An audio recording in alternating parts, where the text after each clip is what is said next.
Recording in progress.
I'm gonna turn on the mics. We're 1 minute away.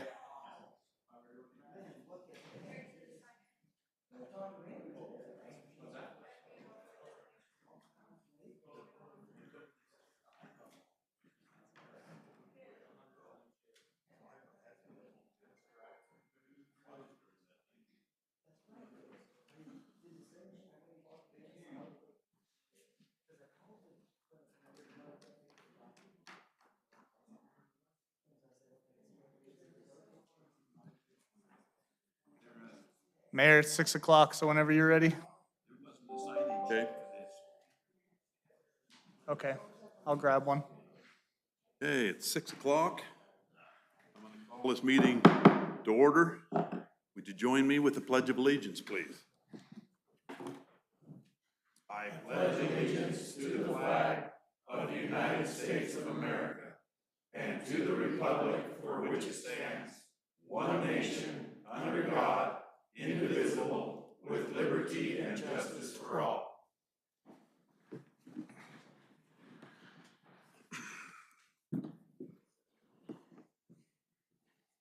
I get a roll call, please?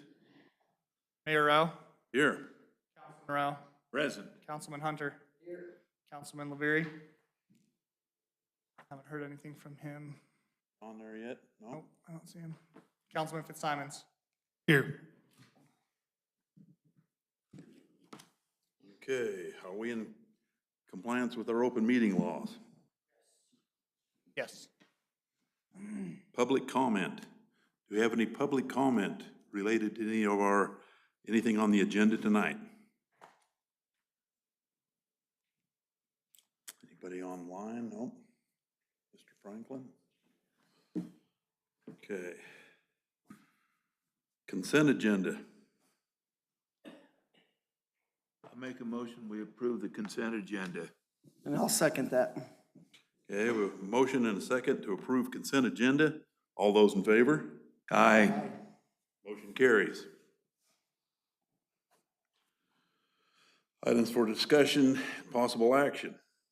Approve or deny acceptance of renewal proposal for the Nevada Public Energy Insurance Pool. And approval for payments for the fiscal year 2022-23. And that's Corey.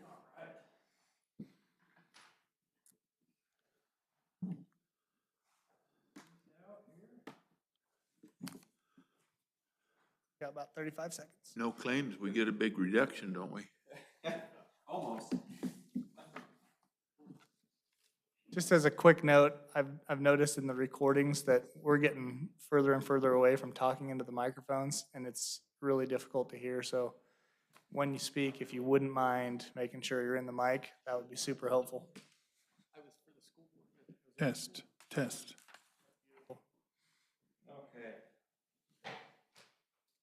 All right. That goes for you too, Corey. If you want to walk around, hold that thing in your hand. Way I don't get away from the mic. Okay. Well, I am Corey Wadsworth, and I'm here with Marshall Smith from the pool, and he's the risk manager for Pool Pact. So this year, if we'll go to this second page of the proposal. So the property coverage that we've got is, the most that the pool will pay is up to this $300 million limit, but it's subject to a schedule of buildings and equipment and vehicles and whatnot. And what we do is every year in December and January, we'll send that over to Craig and to Grant to have them go through and make sure that we have accurate schedule of all the buildings, all the equipment, all the vehicles, and all of that gets compiled. And so this year, we have $33,715,331 of property coverage. And so that's an increase over last year of about $903,000 just in the property. A big part of that is just because of building costs. So if we look at building costs a year ago, to replace the same building, it's going to cost quite a bit more. And so these are reflected in those values and in the increases. Another note to make is the deductible. Right now you have a $500 deductible. And we'll go over a couple of deductible options for you because that is a pretty low deductible, and based on your loss history, there may be some opportunities to get some savings. But I'll jump into that after I go through this. These coverages that are down below are extensions of property coverage, so they're meant to plug gaps in coverage. I won't jump into too much of that unless any of you have any questions. Okay, so if we go to the next page, what we're going to be looking at is the liability coverages. Basically what it comes down to is that there's $10 million of coverage per incident that happens. And so we've got the per incident, and then it's also the aggregate. So that's the most that they'll pay in a policy year. So you could have one $10 million claim, or you could have 10 $1 million claims. But that's the most that the policy will pay in 1 year. If you were to hit that $10 million limit the next year, it would reset, and then we're back to having the full 10 million. We've only done that several times. Right, yeah, I don't even think we've come close to that. I went back through the loss history since Caliente joined in, when was it, 1990? And I don't think that there's been a claim. I think the biggest one was 350,000, but that was years ago. Yeah, knock on wood. Again, these limits down here, these are sub-limits. And so what these are is in these specific situations, they're gonna limit coverage to these specific sub-limits.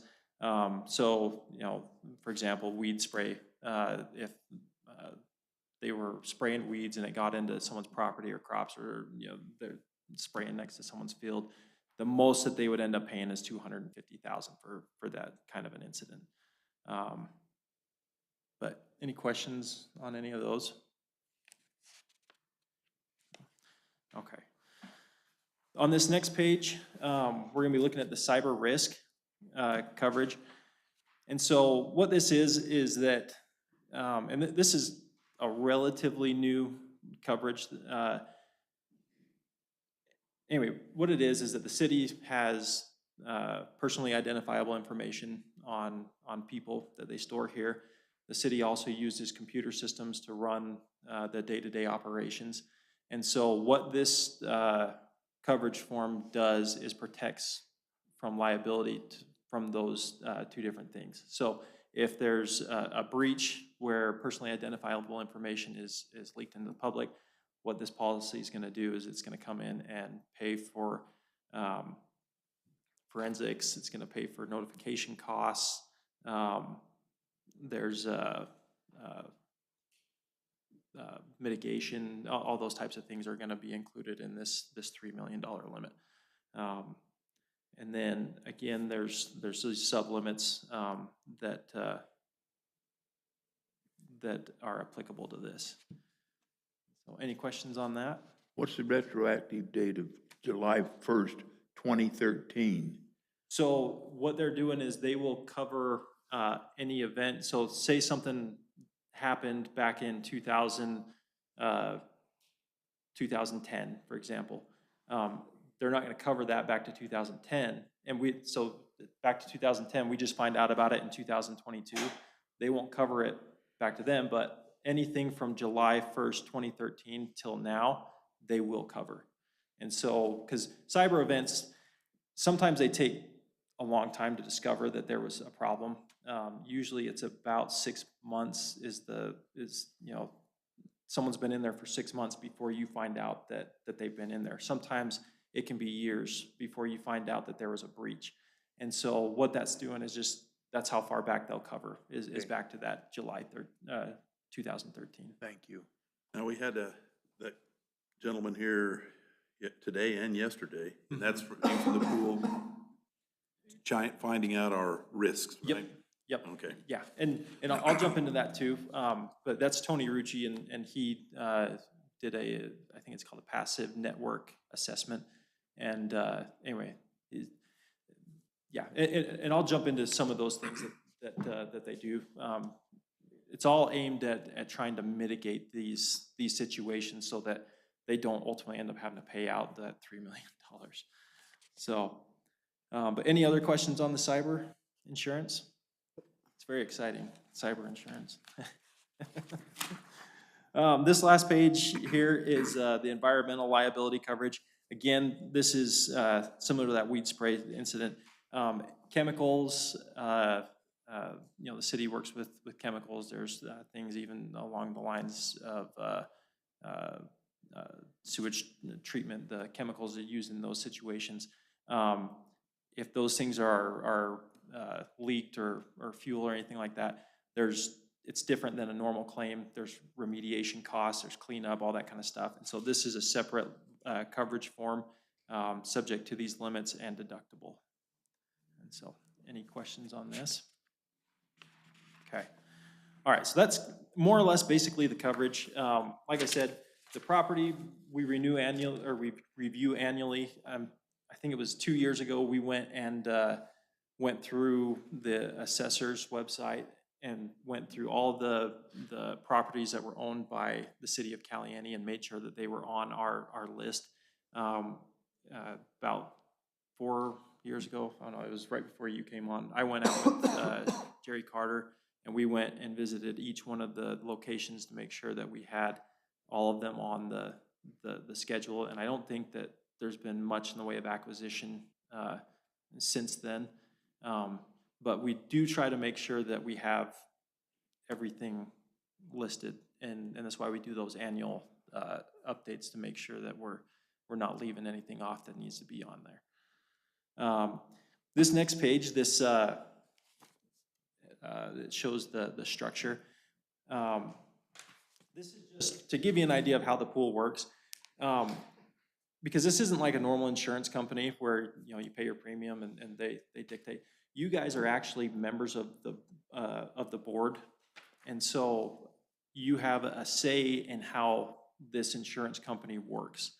And so what they've done here is you have the pool program, and on the property side, they insure basically up to 500,000, and then they'll go out to Lloyd's of London and other what are called reinsurers, and they'll purchase coverage to get the rest of the limits. Same thing on the liability side. They basically self-insure up to 500,000, then buy reinsurance. And so that's more or less how the pool works. So we have kind of a ballast to help keep our rates. So as long as, you know, the members of the pool don't have major claims, that base level of 500,000, which is where most of the claims occur, is able to stay relatively steady. And then we can go out and not be subject so much to the rate fluctuations in the market. And so with that in mind, we'll move on to the premium side of things. So we did have an increase in premium. Last year we paid $89,795. This year we're at $98,094. So part of that is due to the fact that we've got an increase in values. So we're insuring about $1 million of property more than we insured last year. But also the market has taken a rate increase. And so part of that is due to increased property values, and part of it is due to the fact that that overall the market has taken a rate increase. And so one of the things that I wanted to take a look at and bring to you is about that deductible. So I'm gonna grab this stuff here. Had them give me some deductible options of 500 up to 10,000.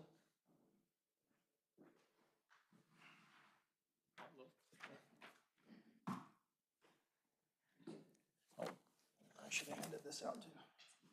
And so what I've done is I've kind of gone through, because with the increase in deductible, we're going to save premium, but we're also going to have an increase in deductible costs. Now, I went back and spread the losses over the last, from 2010 to the present, and you have a relatively low loss rate. I mean, you would average 0.8 claims per year. So it's a pretty low instance of claim occurrence. Now, that's not with a ton of data. For me to feel really comfortable in saying that that's what you're going to have, I'd like to see 30 points of data, but we'd only have, I think there was probably only 10. And so it can happen that there would be more, but just looking back over the last 10 years, we're at 0.8. So I went ahead and just estimated one claim per year. So if we were to go to the $1,000 deductible, for example, we'd save $810 in premium, but we would also have to pay, assuming a $1,000 deductible. So our premium savings would be basically $300. And so not a huge amount of savings. But if you go up through the amounts, I mean, once you get to a $5,000 deductible, you're gonna be saving $5,291. For a $10,000 deductible, you'll save in premium $9,500. So at the end of the day, the total insurance costs wouldn't necessarily change if you have a claim, but what it does is it puts that money back into your hands. So say that you do save the 5,200. That's your money. Now, I'm not saying that I would dump that right into the general budget and use it. What I would probably do is put it in, set it aside, 5,000. Maybe we have a claim, maybe we don't. But at the end of the year, you have that 5,000. It does come with some risk, because what if you have 2 claims or 3 claims? Then you have you know, you end up spending more. And so it's something that you kind of have to weigh out. But I wanted to put the options before you, so that you know that, you know, there is a possibility of you keeping some of the money, saving on the premium by increasing the deductible. But there's not a huge, there is more risk by lowering the deductible, because you may have more than just one claim. But again, you may not. And And so, based on what I see there, there's almost no value in changing the deductible, because we're taking on the risk for possibly $1,000 of savings, possibly, jumping up to one of, yeah. you know. And so, one of the things that we can do too, and that Marshall, I'm gonna let him talk about a little bit, is the risk management aspect. Because from year to year, this doesn't make a ton of sense to change necessarily. But as you guys continue to implement these risk management strategies, both on the auto, on the property side of things, liability, it's going to help you mitigate the chance that there is going to be a loss. And so it could potentially drop that down even further. This year might not be the best time to make a deductible change, but you can see that there is possibility of savings. I mean, if you were to bump it up, you know, to say a $5,000 deductible, and if you were able to keep your claims where they are very low, you could save money over time. But I don't know if I would, I would be very risk conscious if I was gonna make that decision, just to make sure that we don't put ourselves in a situation where, okay, we went to a $5,000 deductible, we have 5 claims, now we have to pay $15,000 in deductible costs. So it's something to think about, but being risk conscious and using the pool programs that they have that are free to help you guys lower your risk can over time end up saving you a decent amount of money. And so I'm briefly gonna touch on some of these risk management programs, and then I'm gonna let Marshall kind of take over that. That's his bread and butter. But one of the things, and we came in and talked with Craig about this, was it last week? It was last week. There's a loss control excellence program that the city get in place and implement best practices in risk management over a wide variety of areas. And so, and it's on this risk management page. Anyway, under the Risk Management Grant and Loss Control Excellence Program. Anyway, there is financial incentive to do that. You guys can get a financial reward for participating in that program and achieving the various steps. There are also risk management education grants. So whenever your people need to go to a class for certifications, to get continuing education, those types of things, there's up to 5 2,000 risk management grants available each year. So that's $10,000 that you could get back right there. and that takes away the increase that we've just got this year.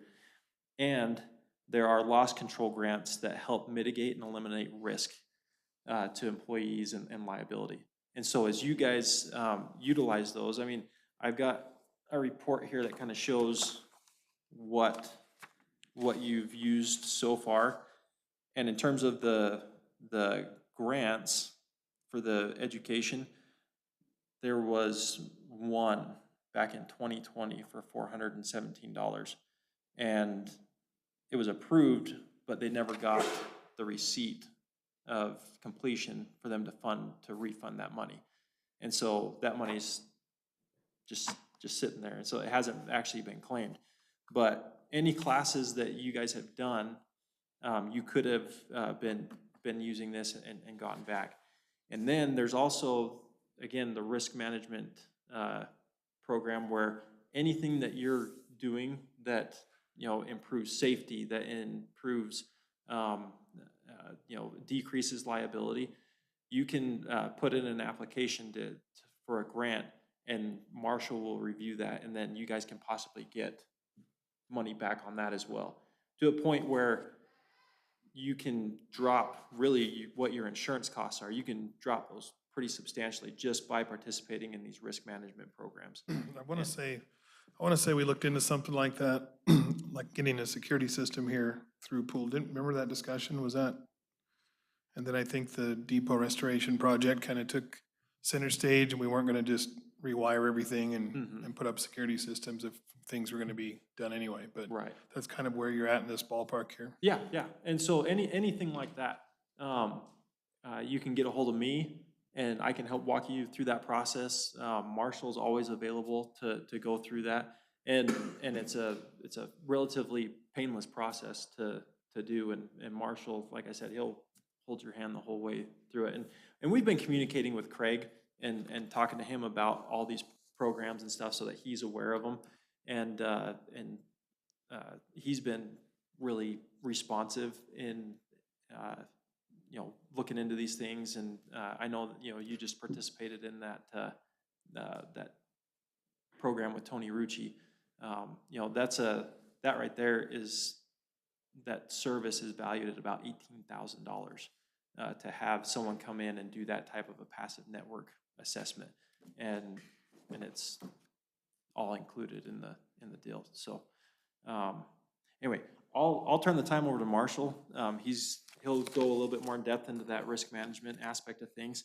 But anyway, when he's done, if you have questions, we can address those. Thanks, Corey.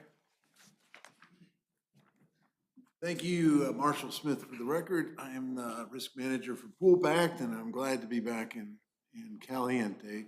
And I thank you for the opportunity to be here.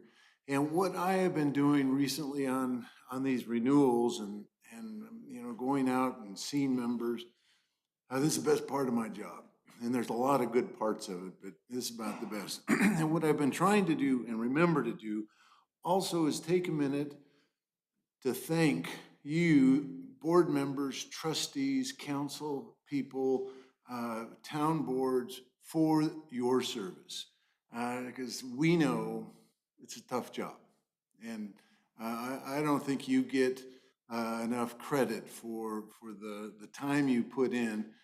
And then I add too, by being members of Pool Pact, you are good stewards of the public trust.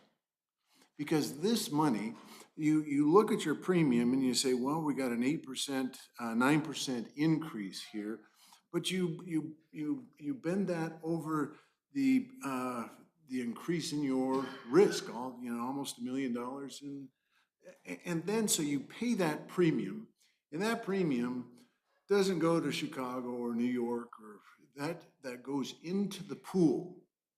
All 135 members of the pool, it goes into that pool. And Pool Pact is a nonprofit. Its entire existence is based on assisting public entities throughout Nevada. And so as opposed to a commercial insurance company, which its entire focus, objective, point, purpose, and reason for existence is to make a profit. That's the only reason. There's nothing wrong with that. But the difference here is any money that is retained by the pool, by good risk management of its members, is not divided into dividends and sent out to private shareholders. It's plowed right back in. That's how we can do the passive network assessment. That's how Tony Rucci is available. The risk management programs, like Corey said, you have up to $10,000 a year in educational risk management grants.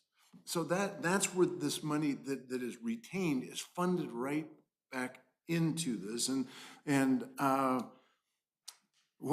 couple more things, then I'm done, because I know you've got stuff you got to do here. But I will tell you, we are working with Craig on the loss control excellence program, and we've revamped that program it's a dense, comprehensive program that impacts every department of every entity Pool Pact has. So it focuses on risk management, human resources, fiscal controls, cybersecurity, and then every other department that a member may have. Law enforcement, fire, streets and roads, public utilities, parks and recreation. And there is a review of every one of those departments.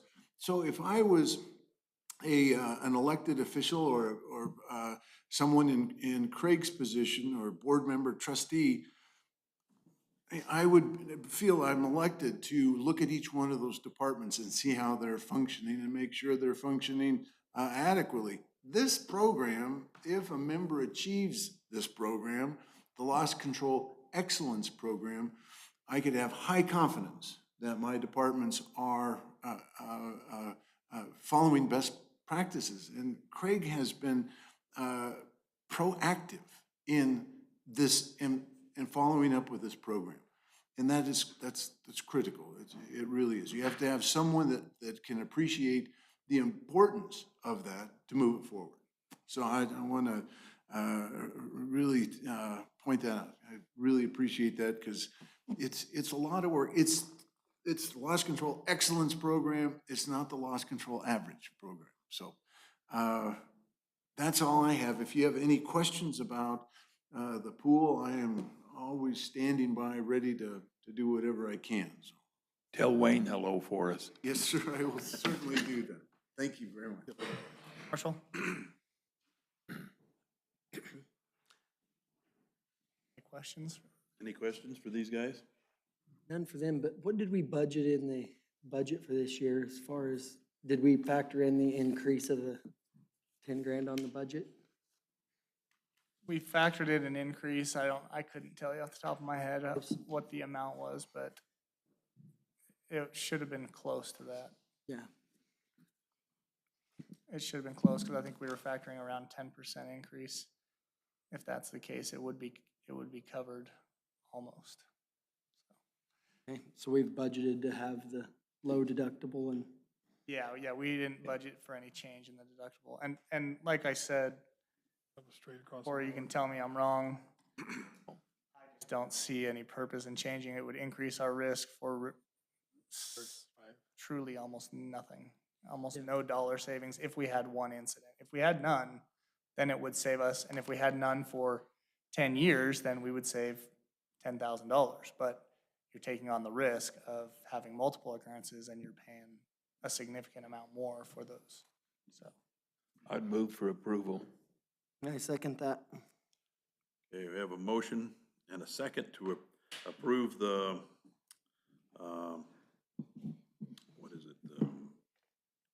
renewal for the Public Works Agency Insurance Pool Pact. All those in favor? Aye. Motion carries. Okay, approve or deny Nevada One League of Cities. Thank you, Corey. Thank you, Marshall. thank you, gentlemen. No, that's ours. Safe travels, Marshall.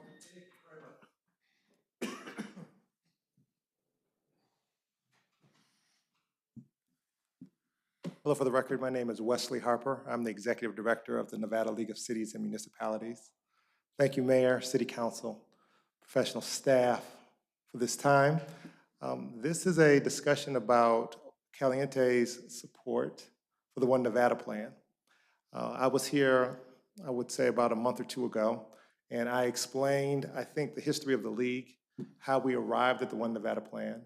I will spare Mayor and Council that recitation this time. I would like to begin this conversation with the question of why we have a league in the first place. What's the point of it? And what kind of value should it be providing to its member municipalities? We have 25 member municipalities in the league spread over the entire state, from the largest city to the smallest incorporated city, 2 towns and 4 general improvement districts.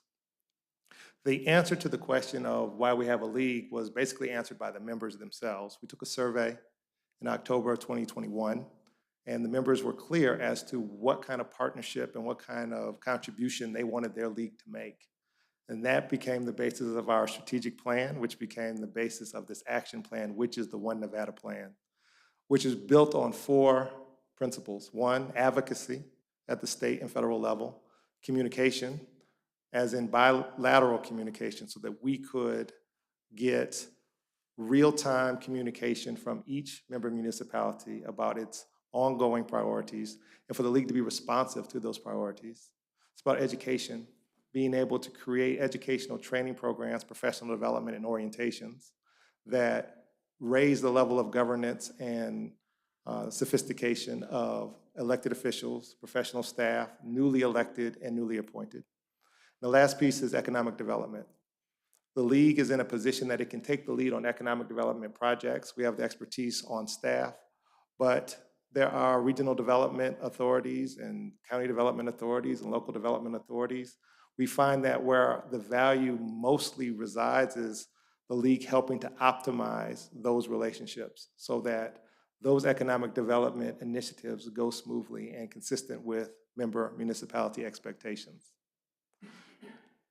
So let's talk practically. The league, when I was selected, had a staff of 2 people, myself and our administrative manager. Joe Walker, who has been with the league, will be 30 years, 2023. In order for the league to be able to perform consistent with the type of value and partnership that members say that they want, we must add capacity, we must add staff, we must add partnerships. This is the reason for the request for an increased dues contribution. It is not philosophical, it is practical. And I'm going to anticipate a conversation about equity. I've heard equity in multiple cities. The idea that each Nevadan should essentially be responsible for the same amount of dues contribution to the league. Well, an equity dues formula is not sustainable. It does not work. It was not the dues formula that we were coming from.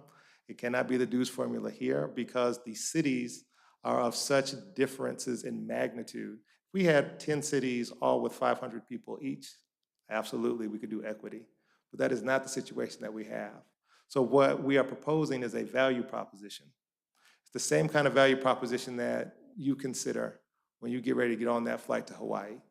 You check the airline tickets. If it makes sense for you and your family based upon the experience you expect to have, you pay that money and you ride out to Hawaii. Chances are what you pay for that airline ticket is not the same as what the person next to you paid or the person behind you paid, but everybody's on that plane because the value proposition worked out for them. It is in that spirit that I am bringing this request for an increased contribution in dues. Let's talk a little bit about the cities that have decided to increase their dues consistent with the One Nevada plan. The cities that decided to increase their dues, not to the level of the One Nevada plan, but more than what they were paying prior. And just for clarity, this request is not about please pay the dues level at the One Nevada plan or do not be members of the league. This is not a rent increase. This is a request. And whether the city decides to increase dues or not increase dues, or increase dues more than what it's currently paying, but less than what we're requesting, does not change its good standing with the league, does not change the level of service that it will get from the league. What it does is it affects the capacity of what the league can provide in partnership. So the cities that decided to increase their dues consistent with the request of the One Nevada Plan are Las Vegas, North Las Vegas, Fallon, Carson City, Kingsbury, GID, West Wendover, and Carlin. Cities that increased their dues, Councilman Rowe, you have a question? Yeah, I'm listening. Oh, I'm sorry. Cities that increased their dues significantly, but not to the level of the One Nevada Plan are Gardnerville, Winnemucca, Fernley, and Ely. Last year, Caliente paid dues in the amount of $1,290.68. That equals about $108 per month. The One Nevada Plan dues formula requests $9,385.47, which is equivalent to about $782 per month. When we talk about partnership and value, really it's derived from the league understanding what the priorities of each city is, and then responding to advance those priorities or help to remove obstacles. We brought on a member manager on February 1st, 2022, after the ratification of the One Nevada Plan on January 31st, 2022, in order to provide this intimate communication with the cities. Her name is Christine Johnson. She seeks to interact with the cities as often as they would be willing. That typically has boiled down to about once a month.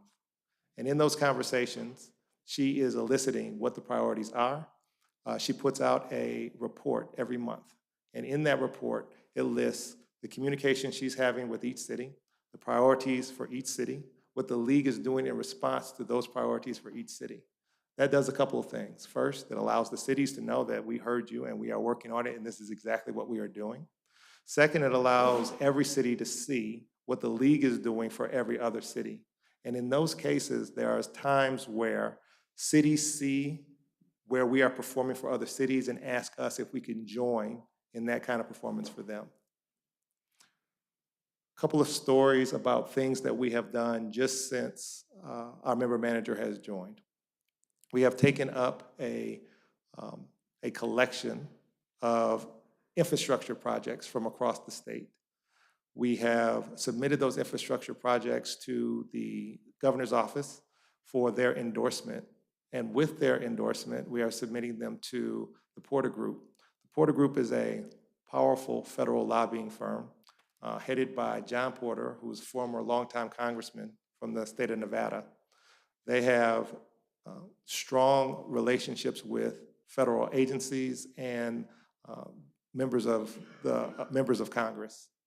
And so with their help, we're submitting those infrastructure projects for funding, probably through the bipartisan infrastructure law.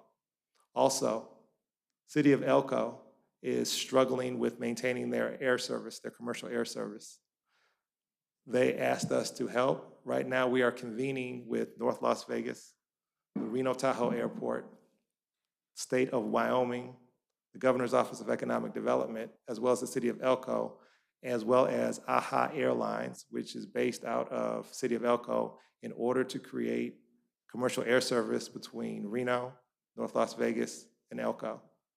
City of West Wendover has had a long time problem with the level of healthcare provided to their city.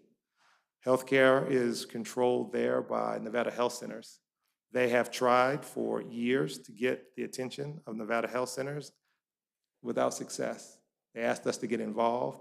We are now in ongoing conversations with the board of directors of the Nevada Health Centers, the Governor's Office of Economic Development, Northeastern Nevada Regional Development Authority, the mayor, 2 members of city council, plus the league. Right now, as in our conversation earlier this week, we are projecting the change in population and change of demographics of West Wendover and scheduling the specialty care that will start to rotate into the city. There are more stories that I can tell. All this stuff is in the member manager report, so this is not a secret. The value that this league can provide to Caliente is directly related to the engagement that we have with Caliente and our capability to respond once we understand what the priorities are. This is a request to help us have the capability to respond. I'll pause here for questions. You're a pretty good talker.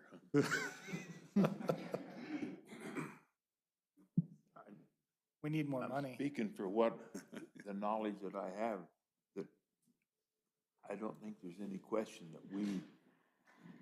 that we prosper from having the League of Cities as a membership, as a League of Cities. But I know that we cannot afford to pay that much.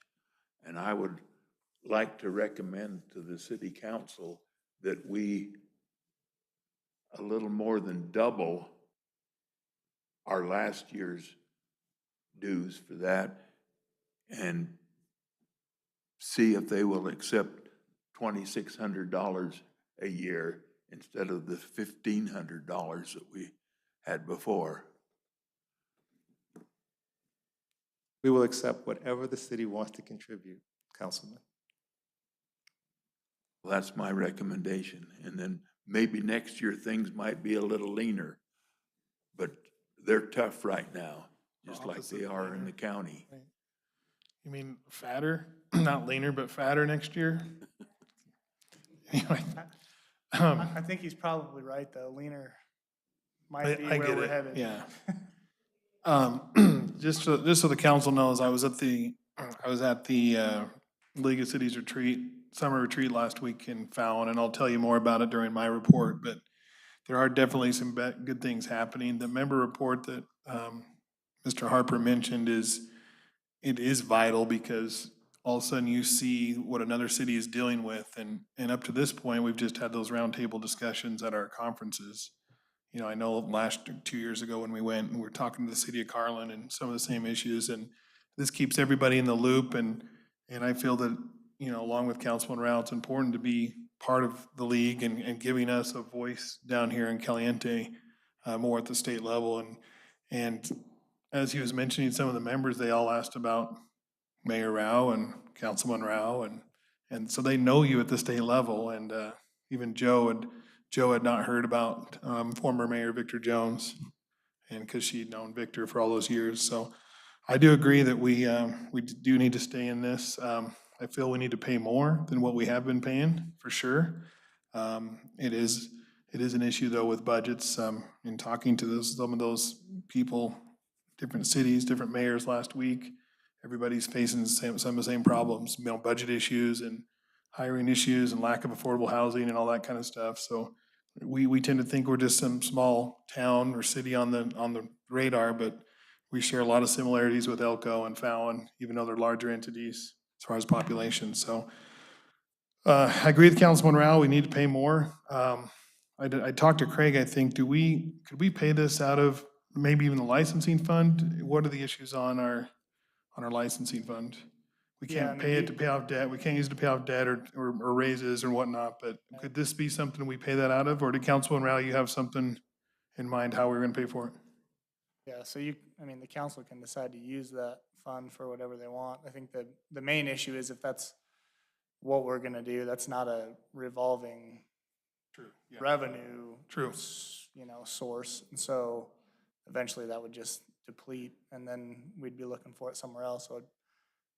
But the fact of the matter is no fund is gonna produce anything different than that because we're increasing the cost with no ability to raise the revenue for it.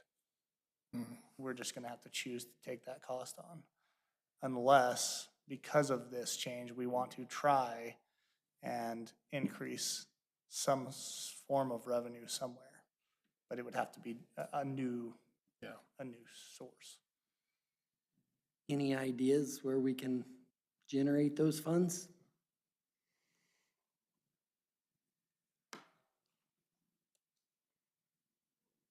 We could try to increase the rate. I don't know what was discussed when we decided the rate that we charge for marijuana tax.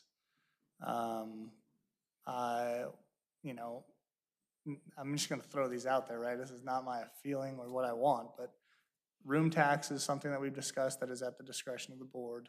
The marijuana tax is at the discretion of the board. You know, we're strapped when it comes to tax revenue, really, for the most part. I know we talked about ARPA funds as far as streets, you know, putting that into streets, ARPA things, you know, enhance the city. Could we use ARPA funds to pay for this? Only a one-time, once one- that money's yeah. gone, it's gone. We need a revenue Point, for yeah, every I'm year. saying pay it and then see how it goes and see if Right. if we're getting bang for the buck for the League of Cities. Right, and so, yeah, the answer to that is yes. You could choose to use funds from any of those. The discussion is still the same. But yeah, I mean, if we wanted to, we could pull money from any one of those to do it. I think that it's important that I mean, I'm gonna be kind of frank about it. Personally, I believe that in the past, the Nevada League of Cities, the events that we've gone to have kind of been a little bit lackluster. We haven't seen a lot of benefit, in my opinion, and talking to past council members that I have worked with, we didn't see a lot of benefit in it. I do believe that Mr. Harper has got a lot to bring to the table. He's changing this and transforming this League of Cities into something that's very beneficial. And I think that it's very important that we do stay a member of this. It's just that our budget right now, we've had to make a lot of changes this year because we are struggling for every dollar we've got right now. I mean, there's a proposal tonight to increase the room tax because that's always been a flush fund. We've always had plenty of money there. And this year, we've had to rob that fund and take it to pretty much nothing at the end of this year in order to operate. But I still think that we ought to look and find this year, and I think that the 2,600 for this year is a fair number to offer, but it's a tough struggle to make that. Because, I mean, we just raised all of our utility rates. We have raised so many things on the citizens here, and to take this but I think it'll pay back dividends to us. I think we'll get that back. So I'm just looking for a revenue source that we should pull this from. Yeah, I would say that's up to you. I mean, any one of if you wanted to say we're gonna pull it out of special licenses this year, you could. You know, in our budget meetings, we discussed that as being kind of the fallback if things go worse than anticipated. And right now, we'll talk about this in just a little bit, but right now, based on the loans that we want to pay off, we're probably going to have, you know, around $120,000 in that fund post payoff of those two loans. So that money is the easiest one to see where we don't have any other claim to it. Whereas room tax, we know we're still trying to figure that one out. We're strapped there. You know, any other general fund budget is the same, and then the marijuana tax money is, you know, per previous conversations, we're in the similar boat. So the special licensing fund seems to be the one that would make the most sense, in my opinion.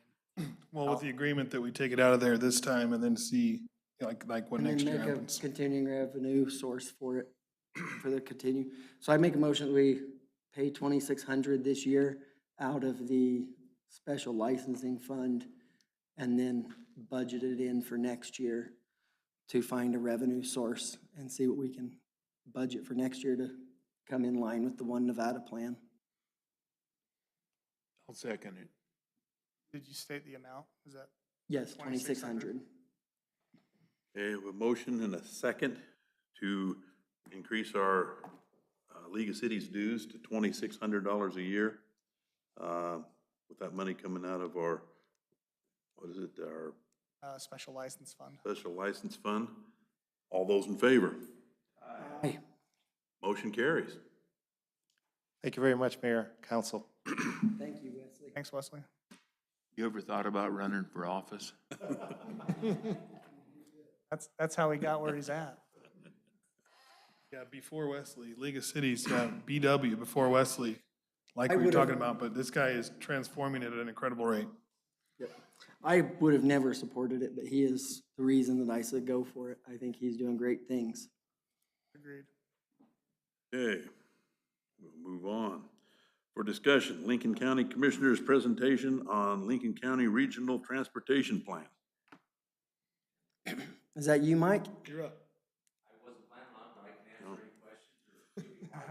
If you can give us a rundown, that'd be. So for the record, Commissioner Reese, I just mentioned to Mr. Harper, if the League of Cities has any clout with getting a mobile DMV for licensing here, and he just nodded his head, he goes, yes, why didn't they ask me that? So there's a good avenue as far as a service to the residents. I just told him, if you want to get your license done or whatever, it's 125 miles each way. So just want to throw that in there.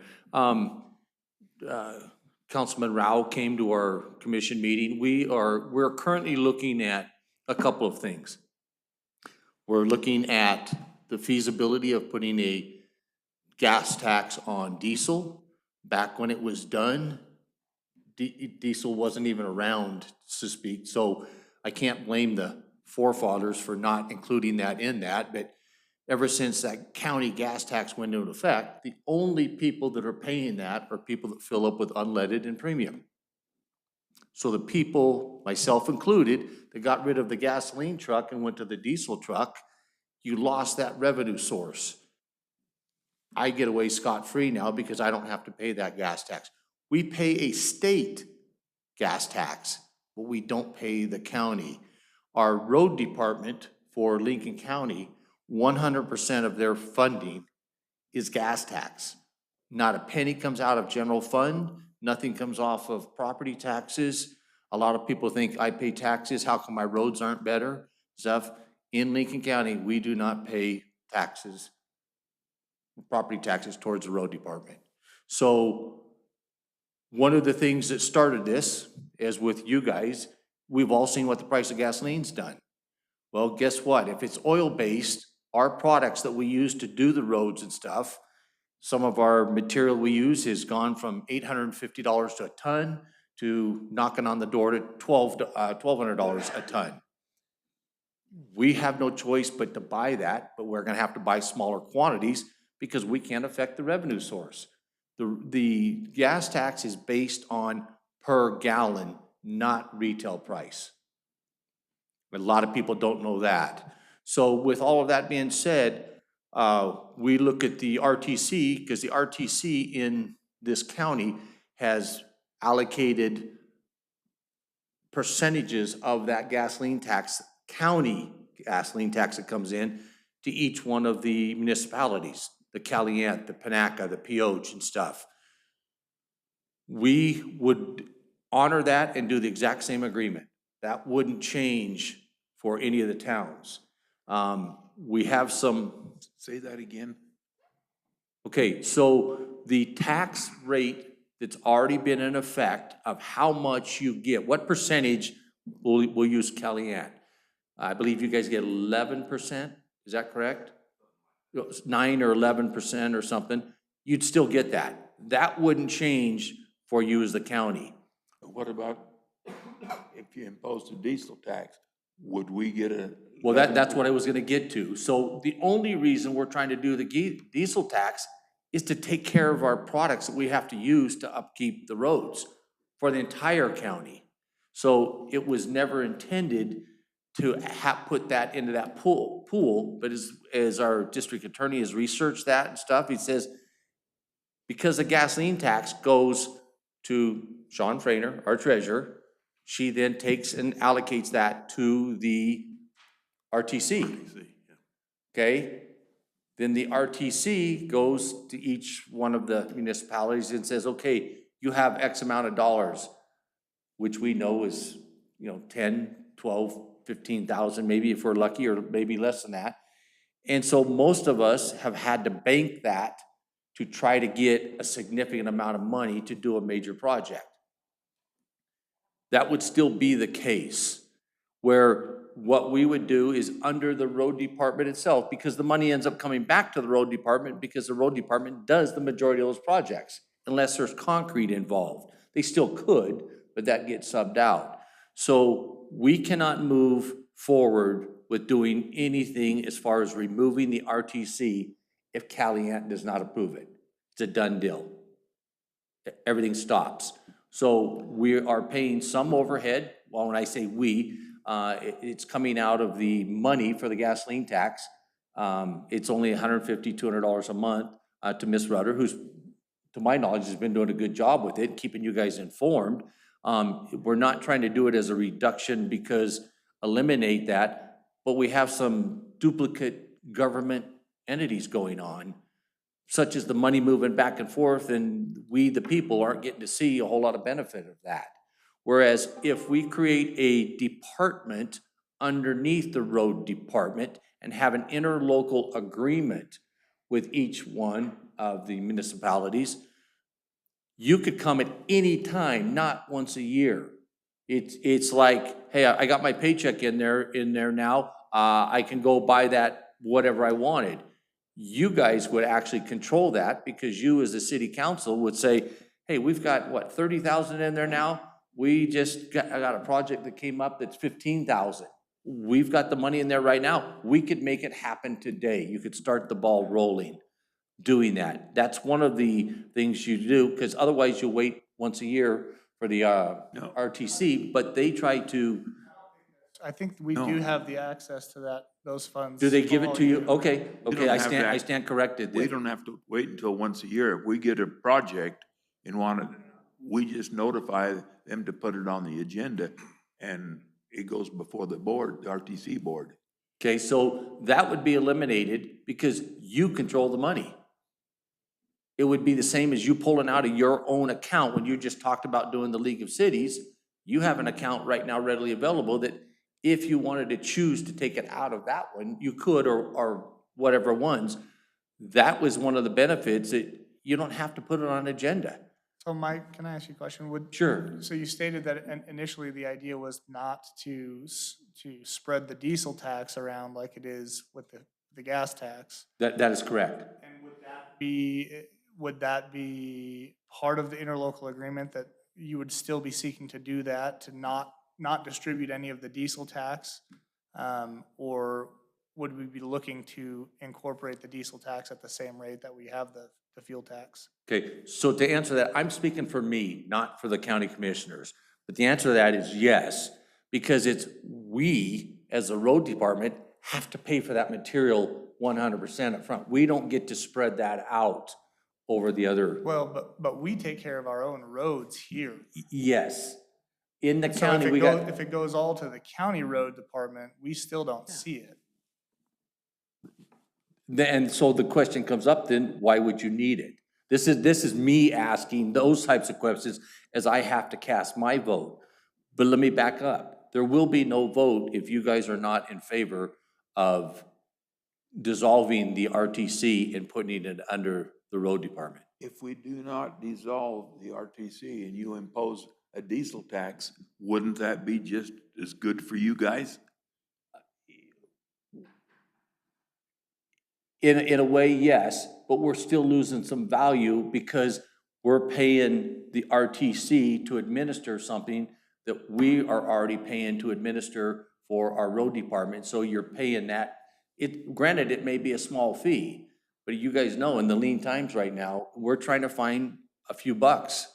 And that was one of the items came up. You're only paying $150 a month Right. to have it administered. That isn't gonna buy but a couple shovels full of mix. Right. And we've been able to work with RTC to come up with projects that we want to do, and they've let us bank it for years to come in the future. Absolutely, And things yeah. like that. And you could still do that. And the money that you have in the bank still stays yours. That doesn't go into another fund. That stays in your own fund.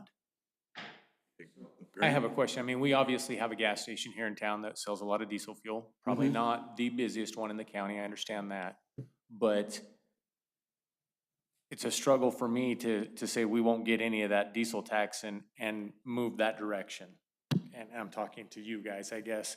I just feel like that if there's going to be a diesel fuel tax instituted in the county, that we ought to get some of it to help, because you guys know our streets fund hurts. It's one of our most difficult funds for the same reason yours is, because we only get money from the federal government or from the state government. For the state sale gas Yeah. tax, yeah.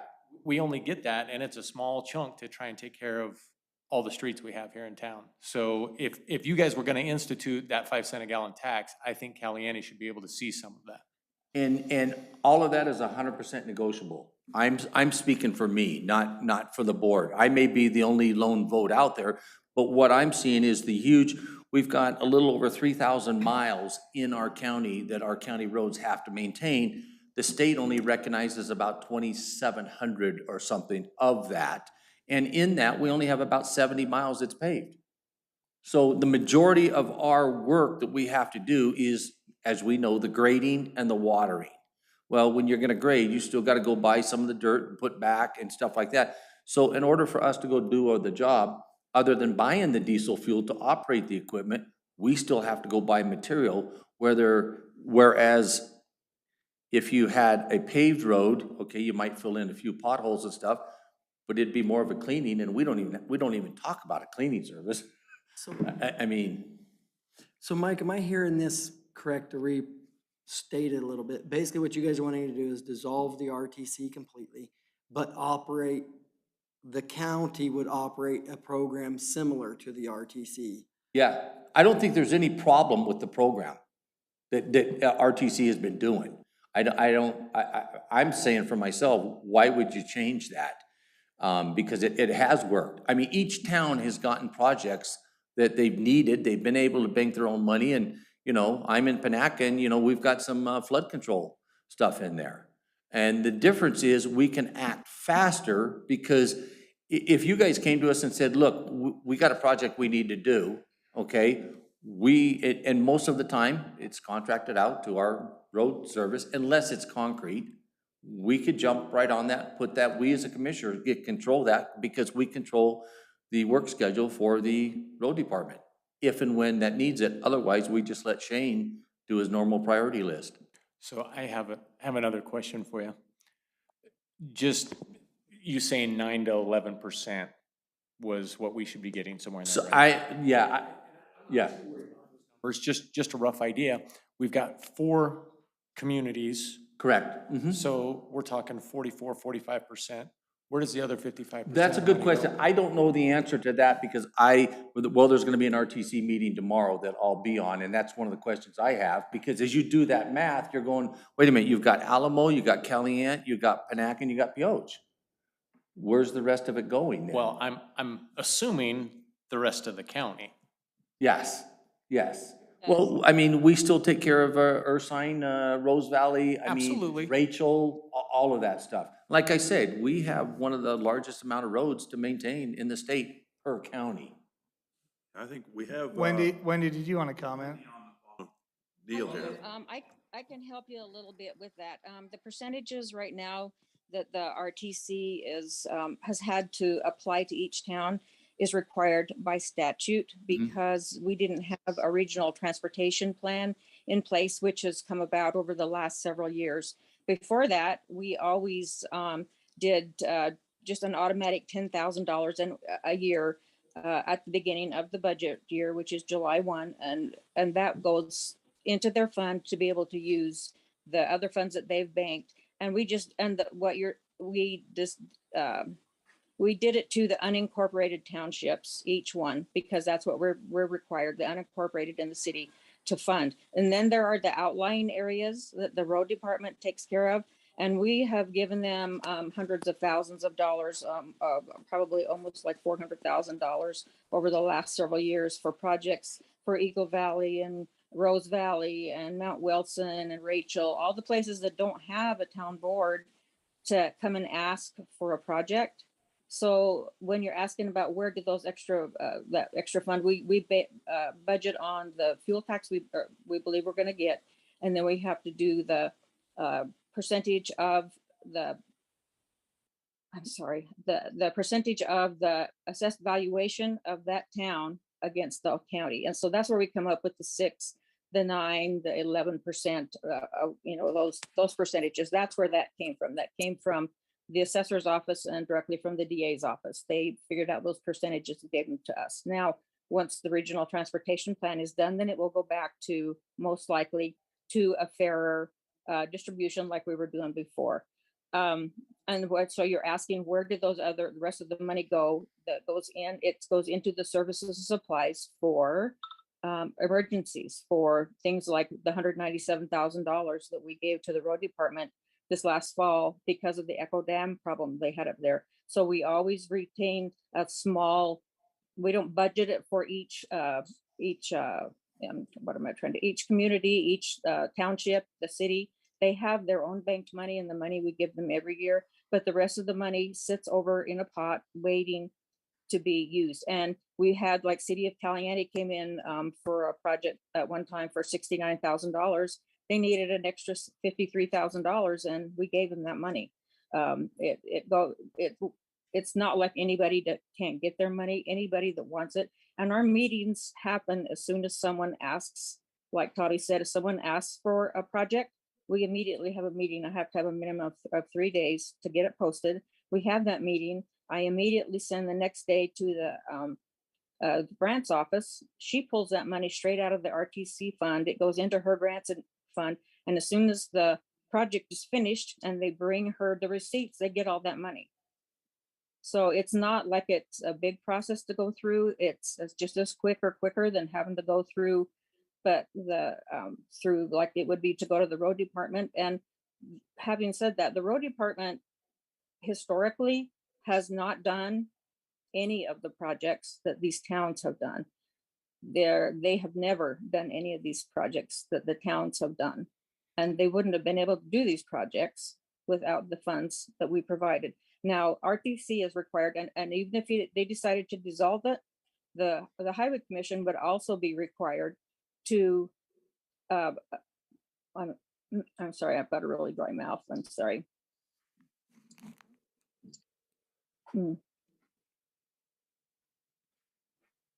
They have the statutes. Franklin, can you jump in there? Do you know anything about that? But we're required to spend what we have for these communities. And we try, oh, I'm sorry, thank you. We have spent over 200,000 or more in each community. I was looking at the past projects that we've done, and it's all been fast. It's not been slow. There's been no delay. It's not hard. They have a project sheet. They send it to me. We have a meeting. And so there's no reason to dissolve this to go give this to the road department to do, because they don't do those projects anyway. They have their own projects. They're so busy that how are they going to pick up all these other little things? They're swamped. So I don't know if I explained that well or not. If I didn't, ask me and I'll try to help you understand that. But RTC is governed by the statutes. It's governed by how we can spend it and what we can do with it. And we do exactly that. And once it goes back to, if this plan gets approved, and then we will go back to most likely giving more money each year instead of just the little bit that we required at this point in time to give, which I don't think was fair or right, and nobody else did either. But anyway, Wendy, just a question for you on that. So, I mean, you give a little bit right now, and and in the future it may be more, but at the same time, what you said is the remaining funds are still potentially available to us anyway, right? Because they go to the pot that's available for potential projects. Exactly. That's what we have, that money sitting aside extra there to do. We just say, okay, here you've got, $10,000 or $15,000 this year for this budget year. You've already got these other monies to use to do whatever you need to do. Most of the times the towns haven't had these huge projects to do. It's not like they're being delayed or any of that kind of stuff. They just come to us when they have a project and we give them the money. It's not a delay. It's not, and we have the money there. We've given the road department, like I say, for Rose Valley, for Echo Valley, for Mount Wilson, we've given them multiple $50,000 each one of those. They needed extra money for materials, and we gave it to them. They had the project, I forget if it was up in Eagle Valley or where it was, the contractor didn't do it right. And they had to go back and replace all of that, almost all of the asphalt. The contractor wouldn't back out or stand behind it, and the RTC did. We funded a chunk of that money for them, and that's where all that extra money sits there, and that's what it's for. It's not to go dump into the road department's budget just to let them use. It's for everybody. If, and like say with Caliente, 69,000, well, they needed an extra 53,000. There it was. They had it. That's all they needed to do. So, and Pioche, they, have come in several times with different projects that they did. And we just recently just gave them the match, that $30,000 match for the NDOT grant that they're working on. And we've done they've had emergencies with flooding emergencies, and we gave them everything that they asked for. We don't ever say, oh no, you can't have this or you can't have that. If you ask, you're going to get it. So I don't see the advantage of switching from the RTC over to the Highway Commission, other than you don't have your own local person sitting there representing you. Was where this RTC should be. It should be on the local level. Just my opinion. Thanks, Wendy. Can I ask one more question? I know I'm probably stepping on toes, but I think to me, the main issue here is the diesel tax. Right now, as it sits, if we ignore the fact that we pay a small fee to run the RTC, we're getting the money that is meant to go to us, and there's a fund available if we needed more than that. What I'm hearing is that would hypothetically would be similar if the money was at the road department. But my concern is strictly related to the diesel tax, because it sounds like, as it stands, if a diesel tax is imposed, we will then get our portion of the diesel tax, just like we do the gas tax. If we dissolve the RTC, then we're going to be going to the county to try and negotiate to get a piece of that diesel tax with no guarantee that we get any of it.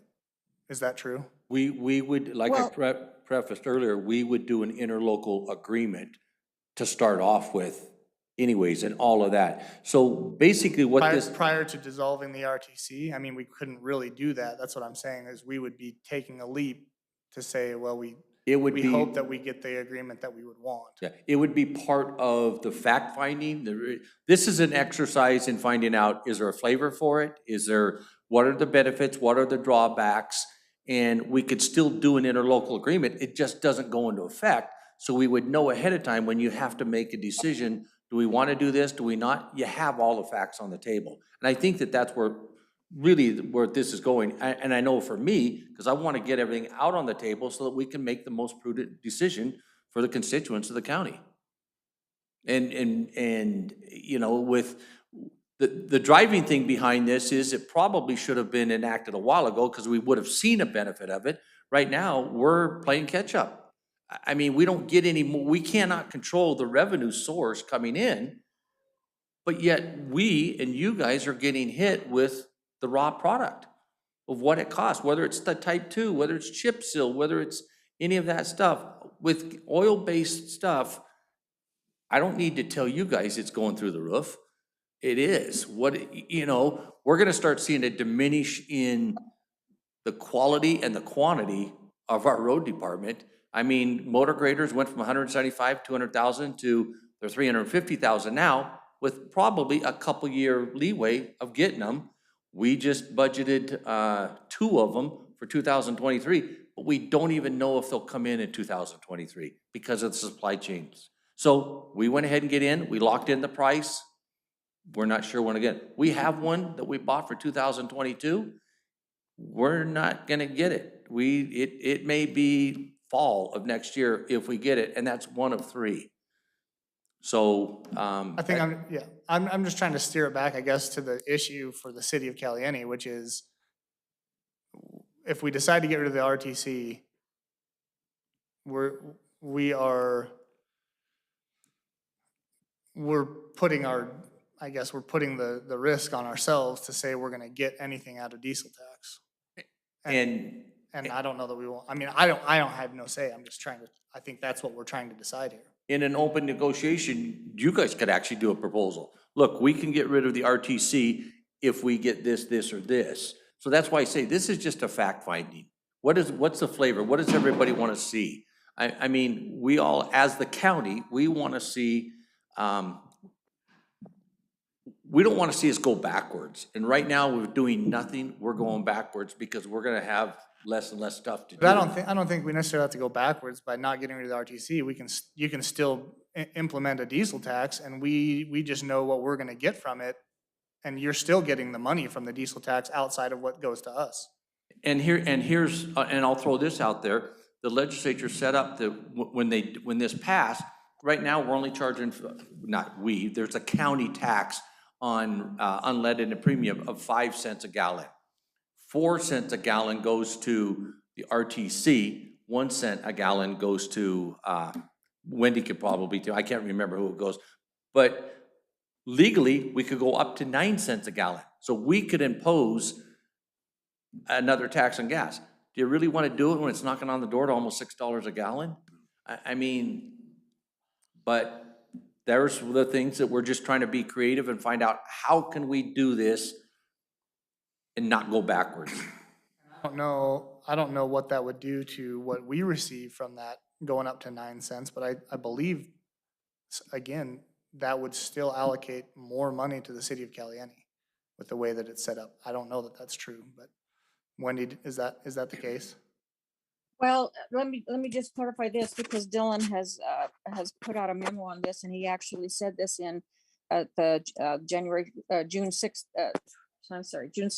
meeting, that you are required to, when that diesel tax goes into, if it goes into RTC or if it goes into the Highway Commission Fund, whatever it's going to be, it still has to be split up between Alamo, Caliente, Pioche, Panaca.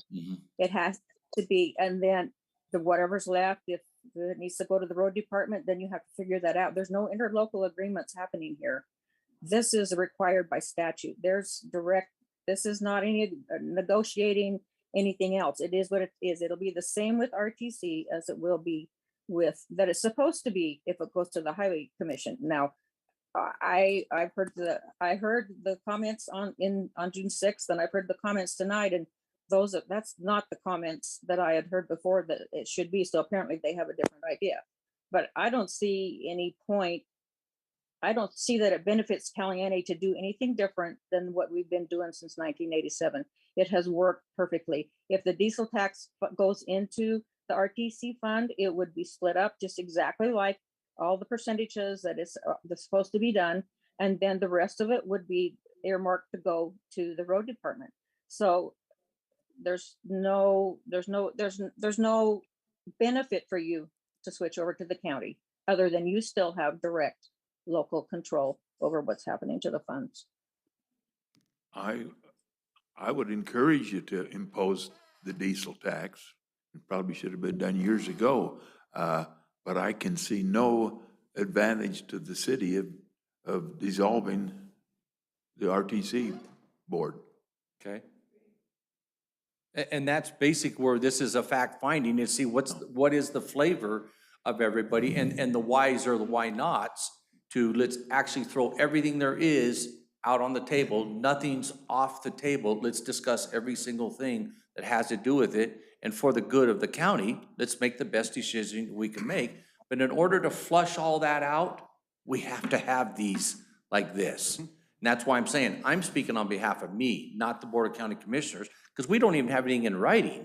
We just have it right in theory and thought and, hey, but as things go on, more things come out, and I'll be the first one to say, I'll change my position if more information comes out and I get to weigh it out at the end of the day. It's like, well, maybe there isn't any benefit. But as we first started to look at this and talk about it, it was perceived that there was going to be some.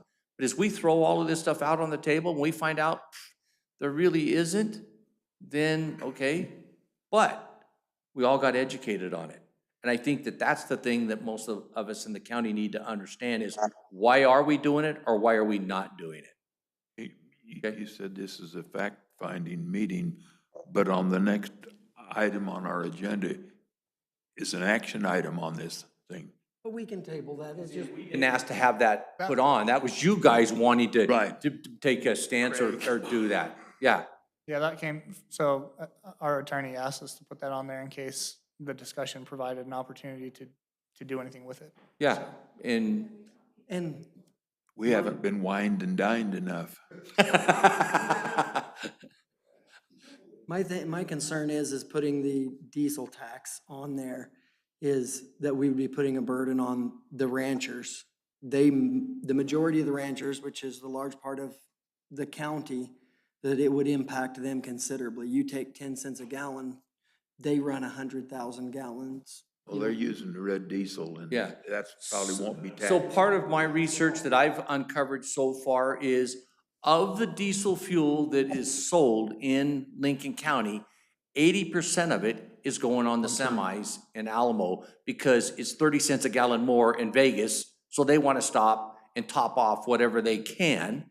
And guys like me who got a 30-gallon tank, 5 cents a gallon, it's $1.50 for me, and it's $2.50 for a hot dog at the Y. You know, but will it affect some of us? Yes. But the misconception is the people that are already filling up with the unleaded and the premium think theirs is gonna go up more, and that's not the case. You've already been paying it, and thank you for doing that. As a diesel driver, we need to start thanking the people that have been carrying the water for this. And so I am willing to self-impose for me on my diesel, but I'm getting off scot-free, but there's no way I can pay it. So, I think move forward, find some more facts and come back with a good presentation. okay, Thanks, Mike. all right, thank you. Thanks, Mike. Okay, do we have any other questions? Okay, we'll move on. To item D, response to possible dissolution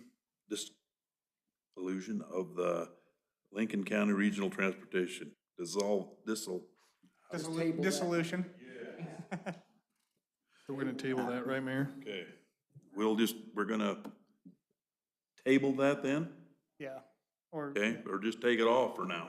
take it off and we can revisit it if we need to at some point in Yeah. time.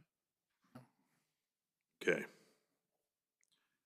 Any other questions on that? No, except I think that as a county commissioner, you can take back to the commission that you sort of got a flavor of what the city council thinks, and we can see at least I can see no advantage to dissolving the RTC. I agree with that. Yeah, no dissolution. Well, then that would put the onus on us to show where that benefit would be. Where would it go? Yeah, where would it be?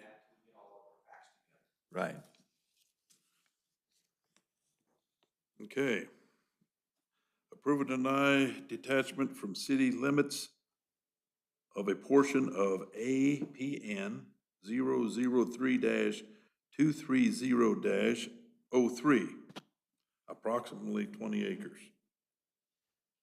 So I requested Craig to put this on last time. This is the Brackenberry property just north of the Cove coming out of Caliente. So a couple things, right? And I know that we talked about a little bit about this. Right now, what's been submitted is a boundary line adjustment map. And what's happened is the southern portion of that parcel is the boundary line has been adjusted to be a part of what I guess I would call a 40-acre parcel to the to the west of the highway, which is county property. There's a couple of things this city council can do, or request Mr. Brackenberry to do. If the city wants to keep that 20 acres that Mr. Brackenberry is building on inside the city, Right. then the appropriate, what I feel the appropriate measure to go forward is to do a parcel map instead of a boundary line adjustment. So it would keep it's not 40 acres because there's a little sliver cut out of the middle of the 40 acres on the west side. But it would keep that county property, and then there would be a brand new parcel, which would be the plus minus 20 acres. It's just below 20 acres, I believe, where Mr. Brackenberry And that would be a completely new parcel, and it would continue to be a part of the city. So that's option one. Option two is you can go ahead and sign that map, but we would probably have to move forward with the detachment of that 20-acre piece from the city. And then there are statutory procedures that we'd have to follow in order to detach that 20 acres from the city. Now, there is no formal request to do this, is that right? There's no formal request to do what? I'm sorry. To detach this from the city, this property? Yeah, but the problem is there's been no request to detach the property. However, what happens if you sign the map, we're in this weird legal state where there's one parcel and 2/3 of that parcel is in the county and 1/3 of that parcel is in the city. And I don't know, I haven't talked to the assessor about it, but I don't know how you would separate those tax payments out, right? Again, I think, if Mr. Brackenberry wishes to make it a part of the county, then he needs to do a request for a detachment, and then we can go forward with the map. Or if he still wants to be a part of the city, then he does a parcel map instead of a boundary line adjustment. That way it just creates a new parcel within the city. We want to keep him in the city. I think that's that route, yeah. Okay, so. And if that's the flavor of the board, then I don't know if Mr. Brackenberry is there or not. I haven't talked to him. He's not.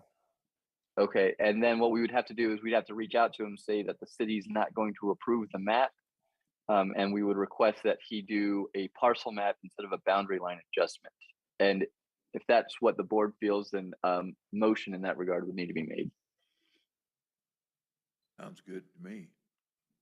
Okay, we can make a motion, even though just with that, what we have on the agenda tonight, We could deny the detachment, correct? just to deny the look- detachment. Yeah, I think we'd probably just deny the detachment based on what we agendized. Right. Yeah. And if you did it that way, that's fine. Then we'll just reach out to him and let him know what his options are. Okay. Okay. Want to make a motion? Okay, I'll make a motion that we do not detach from the city limits, that parcel. I'll second the motion. Okay, it's been moved and seconded that we deny the detachment from the city limits of this parcel. All those in favor? Aye. Aye. Motion carries. And then I'll talk to Craig about reaching out to Mr. Brackenberry regarding how to move forward. Okay. Okay, item F, approve or deny moving forward with formal adoption of an ordinance amending chapter 15 of the City Code Planning Commission and zoning. So before, I guess I should explain exactly what this is. We haven't gone through the formal procedures of adopting an ordinance yet. This actually originated in the Planning Commission. They wanted to specify guest houses, accessory buildings in the current planning code. So if this board, the city council, wants to move forward with specifically defining building accessory guest houses, we would have to go through the formal adoption procedure, which I've talked to Craig about. It actually would have to go be appointed to a board, which we usually use the Planning Commission. They'd actually have to reapprove it, and then we'd have to go through all the publication requirements. And so the only question right now is if the city council wants to go forward with the formal procedures for adopting this ordinance. We are not adopting the ordinance this evening. So Franklin, if I get what you're saying, we'll still have time to look through what they're actually defining in that ordinance, correct?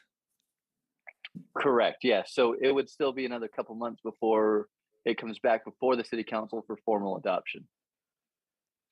Yeah, because I'd like to see some of the details of what they're defining as a guest home or accessory building. Accessory building, yeah. Sorry, Craig, did I not provide, or do you not have a copy of that ordinance for them? No, I don't know that I have Oh. one. It's not in my packet. Okay. I can't see I- an advantage to changing things myself. Well, there's no ordinance there. Right. But we'll get a chance to look at the ordinance of what they're trying to. This is just the motion to move forward, just they're not approving it or creating it, just so we can look at it, right? So then I Correct, yep. think we just need to make a motion. So I make a motion that we approve the continuation of the planning commission to move forward on this so that we can vote on it. And then I'm sorry, the motion will also have to include that, and it was kind of stated in there, it has to go before a committee, which again, the city council would have to appoint the planning commission as the committee for that ordinance. And that's part of my motion is to have that commission formed, the committee formed, and that be the planning commission. Thank you. I'll second the motion. Okay, it's been moved and seconded to move forward with ordinance for chapter 15 of the city code regarding accessory buildings and guest homes. All those in favor? Aye. Aye. Motion carries. And thank you, Mayor. And as you can tell, I'm not there this evening. I'm not feeling really well. So with the city council's permission, I'll log off now unless there's any other questions that you have for me. I have nothing to report, by the way. Okay, anybody got any questions for our attorney? Don't tell me the score. That's what I was gonna say. Maybe. All right, Okay. thanks. Thanks, Franklin. Thanks, Frank. Thank you. Have a good. All right, item H, approve or deny room tax rate increase. G, Mayor. G. Oh. Use of debit service and special licensing fees for payoff of the fire truck loan and Lincoln County Power District utility power line advancement loan. Now, Craig, where did we end up with Dane was talking about it, where did we end up on negotiations with what our final number was on that? So I spoke with Dan MacArthur today about this because I did get the amortization schedule from Lincoln County Power District. I ran my own amortization table to compare and see where they were coming from. Based on the initial 1994 contract that I was sent, my numbers tied out to their numbers. However, when I talked to Dan today, he stated that our financial statements in 1994 showed the initial debt as 100, I'm gonna butcher the number now, but 165,000 as opposed to the 180,000 that was noted on the document that I received. So the difference of 15,000 in initial principal loan is primarily responsible for the difference between the balance that Dan MacArthur shows and what Lincoln County Power is showing. In that discussion, I basically just proposed to him and made sure there was no issue with putting off paying that loan off until we can come to a solid understanding of why there is a difference and what that initial amount really was. And therefore, I would propose that we only discuss or only approve if we're going to paying off the fire truck and leaving the Lincoln County Power debt alone until we can clarify. Yeah, I was gonna ask that if we could split that motion. And Dan said there was no issue with pushing that into the next fiscal year. If we don't do it this fiscal year, in the current fiscal year, it'll just roll over into the next. So with that being said, that I don't have a solid answer, but I know why the discrepancy is there. I just don't know which one is correct yet. Now, one of the other questions that I had regarding paying this off that has come from the public is obviously if we pay the fire truck off, there's a fee on our bill that is a monthly fee. That we are not planning to take that off at this time. That's for purchasing, putting it into a bank to pay for future purchases. For the next one. I think, and I don't know, Franklin's not here now to tell me, but I think we would probably need to decide how we wanted to approach that. Initially, I would imagine that that fee was put on there specifically for the fire truck. Maybe it wasn't. It was put on for fire equipment. Okay, so it had nothing to do with the fire truck. We just Well, labeled it that on our It did, bill. but it was not just the fire truck. So we may change the wording on the bill, but it's the council's desire to leave the fee on the bill so that we're saving for future costs, which I think is wise. We need to plan ahead instead of just taking loans out and paying interest. We need to be planning ahead, and that's what that fee is for, Right. is planning ahead for that.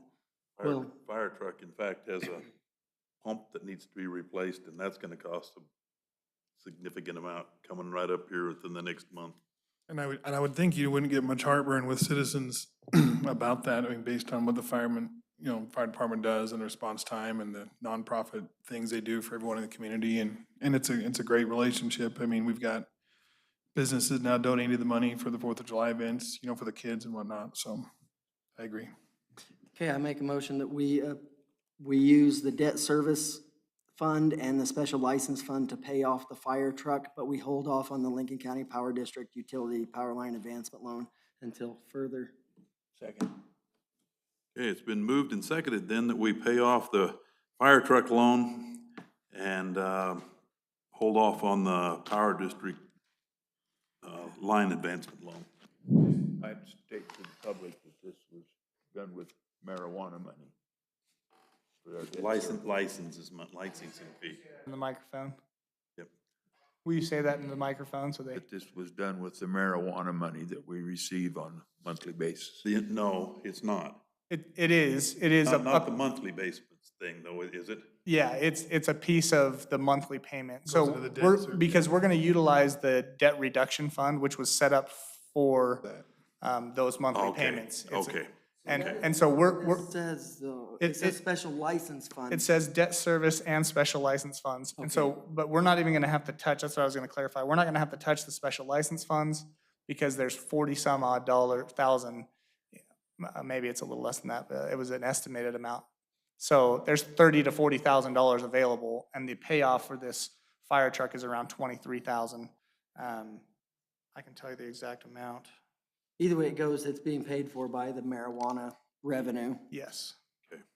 23,464 was the last number.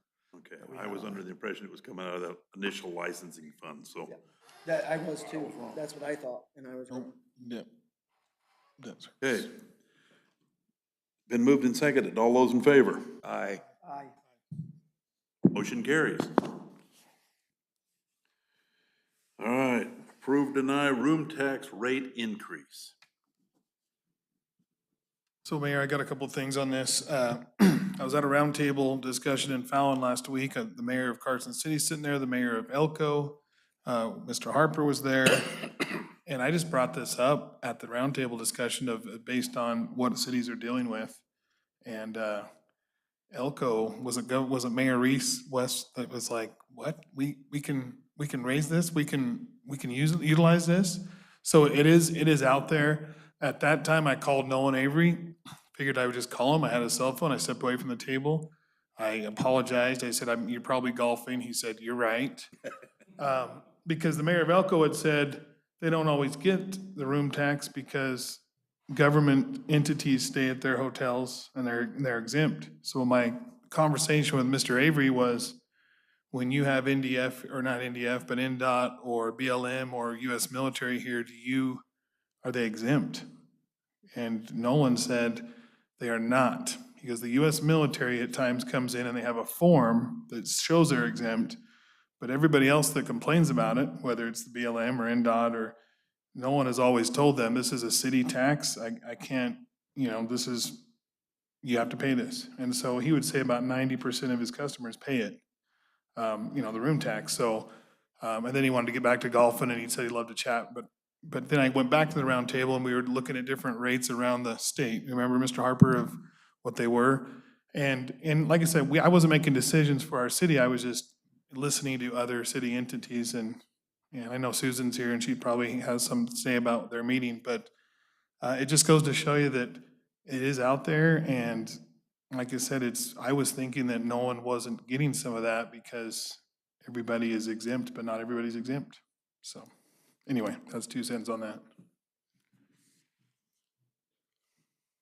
Okay, and now, if the rate on a motel room here in the city of Caliani was $100, and we imposed a 1% increase in that, it would amount to $1.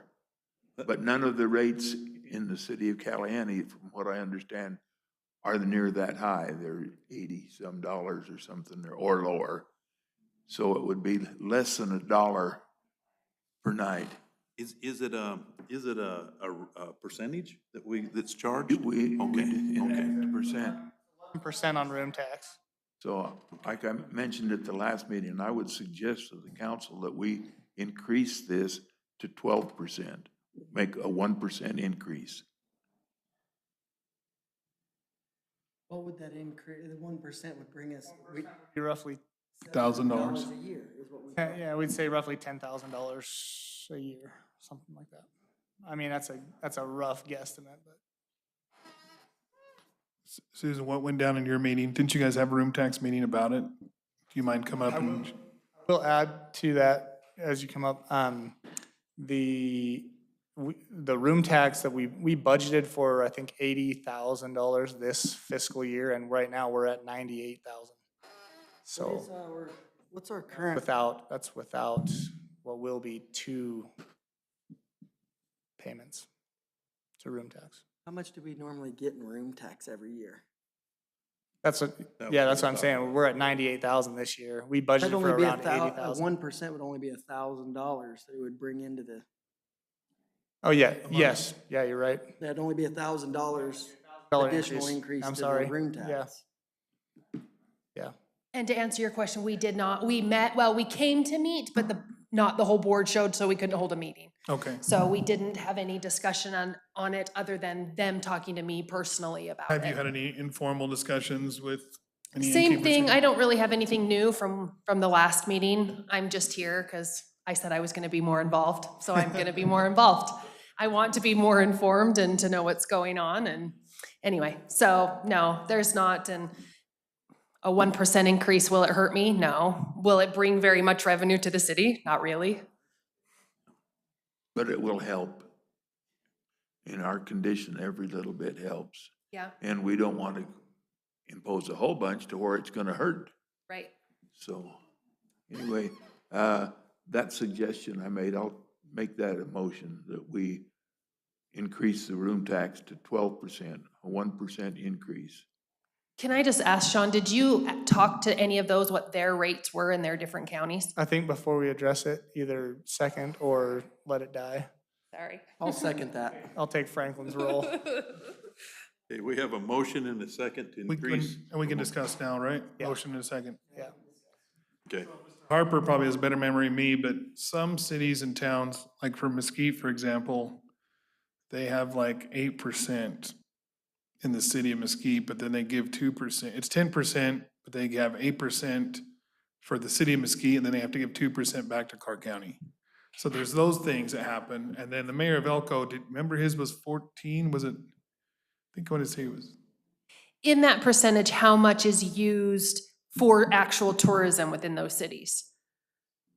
That's $1 million question. Because it was, they did say that their room tax revenue funds, and again, everybody's different with different entities. So, I mean, and some people have working county and city relationships where they're funding things at the same time and just bigger. But I talked to a couple that they said that some of those things are used for tourism because, you know, every year there's something like in Fallon, there's this last week, it's called Octane Week, where they have drag races, they have motorsports things, they have the rally car races, and so they provide some funding for that, mainly for entertainment stuff though. So it's, I couldn't give you a percentage number of what goes to tourism, but. Yeah, and ours is 1%?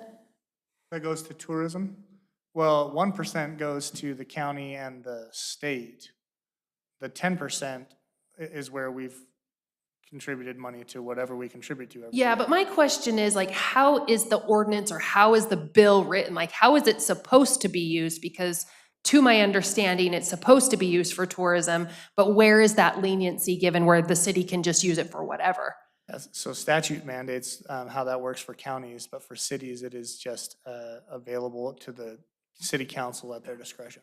Yeah, that was my understanding. And I think that that was one discussion that I had with other members, like Jan Cole, for instance. She had no idea. And my understanding when I first moved here, that it was supposed to be used for tourism. That was also her understanding until I just had a conversation with her last week. And I think that that is where they initially were like, what in the world? Because they don't understand that that is how it's written. The city can use it for whatever they want to. Once I, gained that, do I think that's fair that I have to contribute for something that may not kick back to me? Not really, but whatever, that's what taxes do, right? But I think that misconception for some is hard because until they realize that that's how it's written, everyone thought it was the other way around, and it's not. So it made it easier for me to swallow, really. Yeah, and Pretty discretionary on how we do use it, though. Parks and stuff, because it draws people into our ball tournaments, et cetera, and the picnickers and just people that take care of Rose Park and stuff. And the path around and everything, that draws people in here and it makes the city look good to attract people. Absolutely. I have tons of my guests that love it, that love walking their dogs on it every time they stay with me, so. I think just looking at the numbers currently, if you looked at what we contribute to the Parks Fund, whether you want to directly attribute that to tourism or not, I feel like that is kind of part of what we're doing with that money. And that was raised to $50,000 that we're contributing to parks out of, let's just say it's 100,000 of revenue. That's at least half of it that's going to tourism on top of anything that is, doled out to any event or activity, which again, this fiscal year, I think is around $20,000. So then we're at around, well, if it's the same next year, we would say that's 70,000. But then I think probably where the heartburn comes in is the contribution to the general fund, which is not necessarily tied to tourism in any way, but does keep the city alive, which is part of, in my estimation, part of why we are a city is because we want to be able to control and maintain our own facilities and parks and keep them the way they are. Whether we love how great they are or not, that's the intent, that's the goal. Well, and I can say to that too, because I'm in a unique position in comparison to the others, but I get a lot of mine that are like, it's such a pretty little town, we love this about it, and so they end up staying longer because it does have the walking path, it does have the parks, so I end up getting more that stay longer. So again, for me, all of this understanding has made it easier to contribute more to. I mean, what I'm hearing from you again is 12% is not enough. Yeah. Just looking up and found a document reporting on that. It's interesting, the numbers. There are some places that are over 15% in the state that bring that up. And then it also brings in that Clark County in this document, 39% of their room tax goes directly to education. And then 1% goes to Clark County School District directly. Yeah, I mean, it's not hard to do your homework and realize that how the funds are used, but Yeah, it can be used in lots of ways. in my conversations, most of the owners did not realize that that is how. I just had a conversation with Mary Love today, same thing, she had no clue that that's how it could be used, and clarifying that to her, she's like, oh, well, But on the flip side, it kind of gives them an attitude of, well, then I don't care how it's spent, do what you want with it, so. Yep. yeah. Well, I agree with Councilman Rao, how we're pretty discretionary on how we spend it. And initially I was concerned because I didn't want to hurt the local innkeepers, but we got to remember, I think you said it last time, it's kind of a pass-on tax as well, so. It's not gonna make or break it. Especially not at 1%.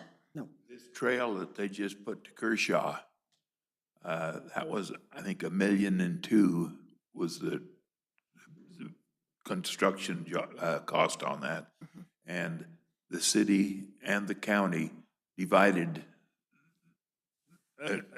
part of that, and it was, I think, 23, Just over, yeah, just over 20,000 little over 20,000 for the city of Kelly. for the city, and the same for the county.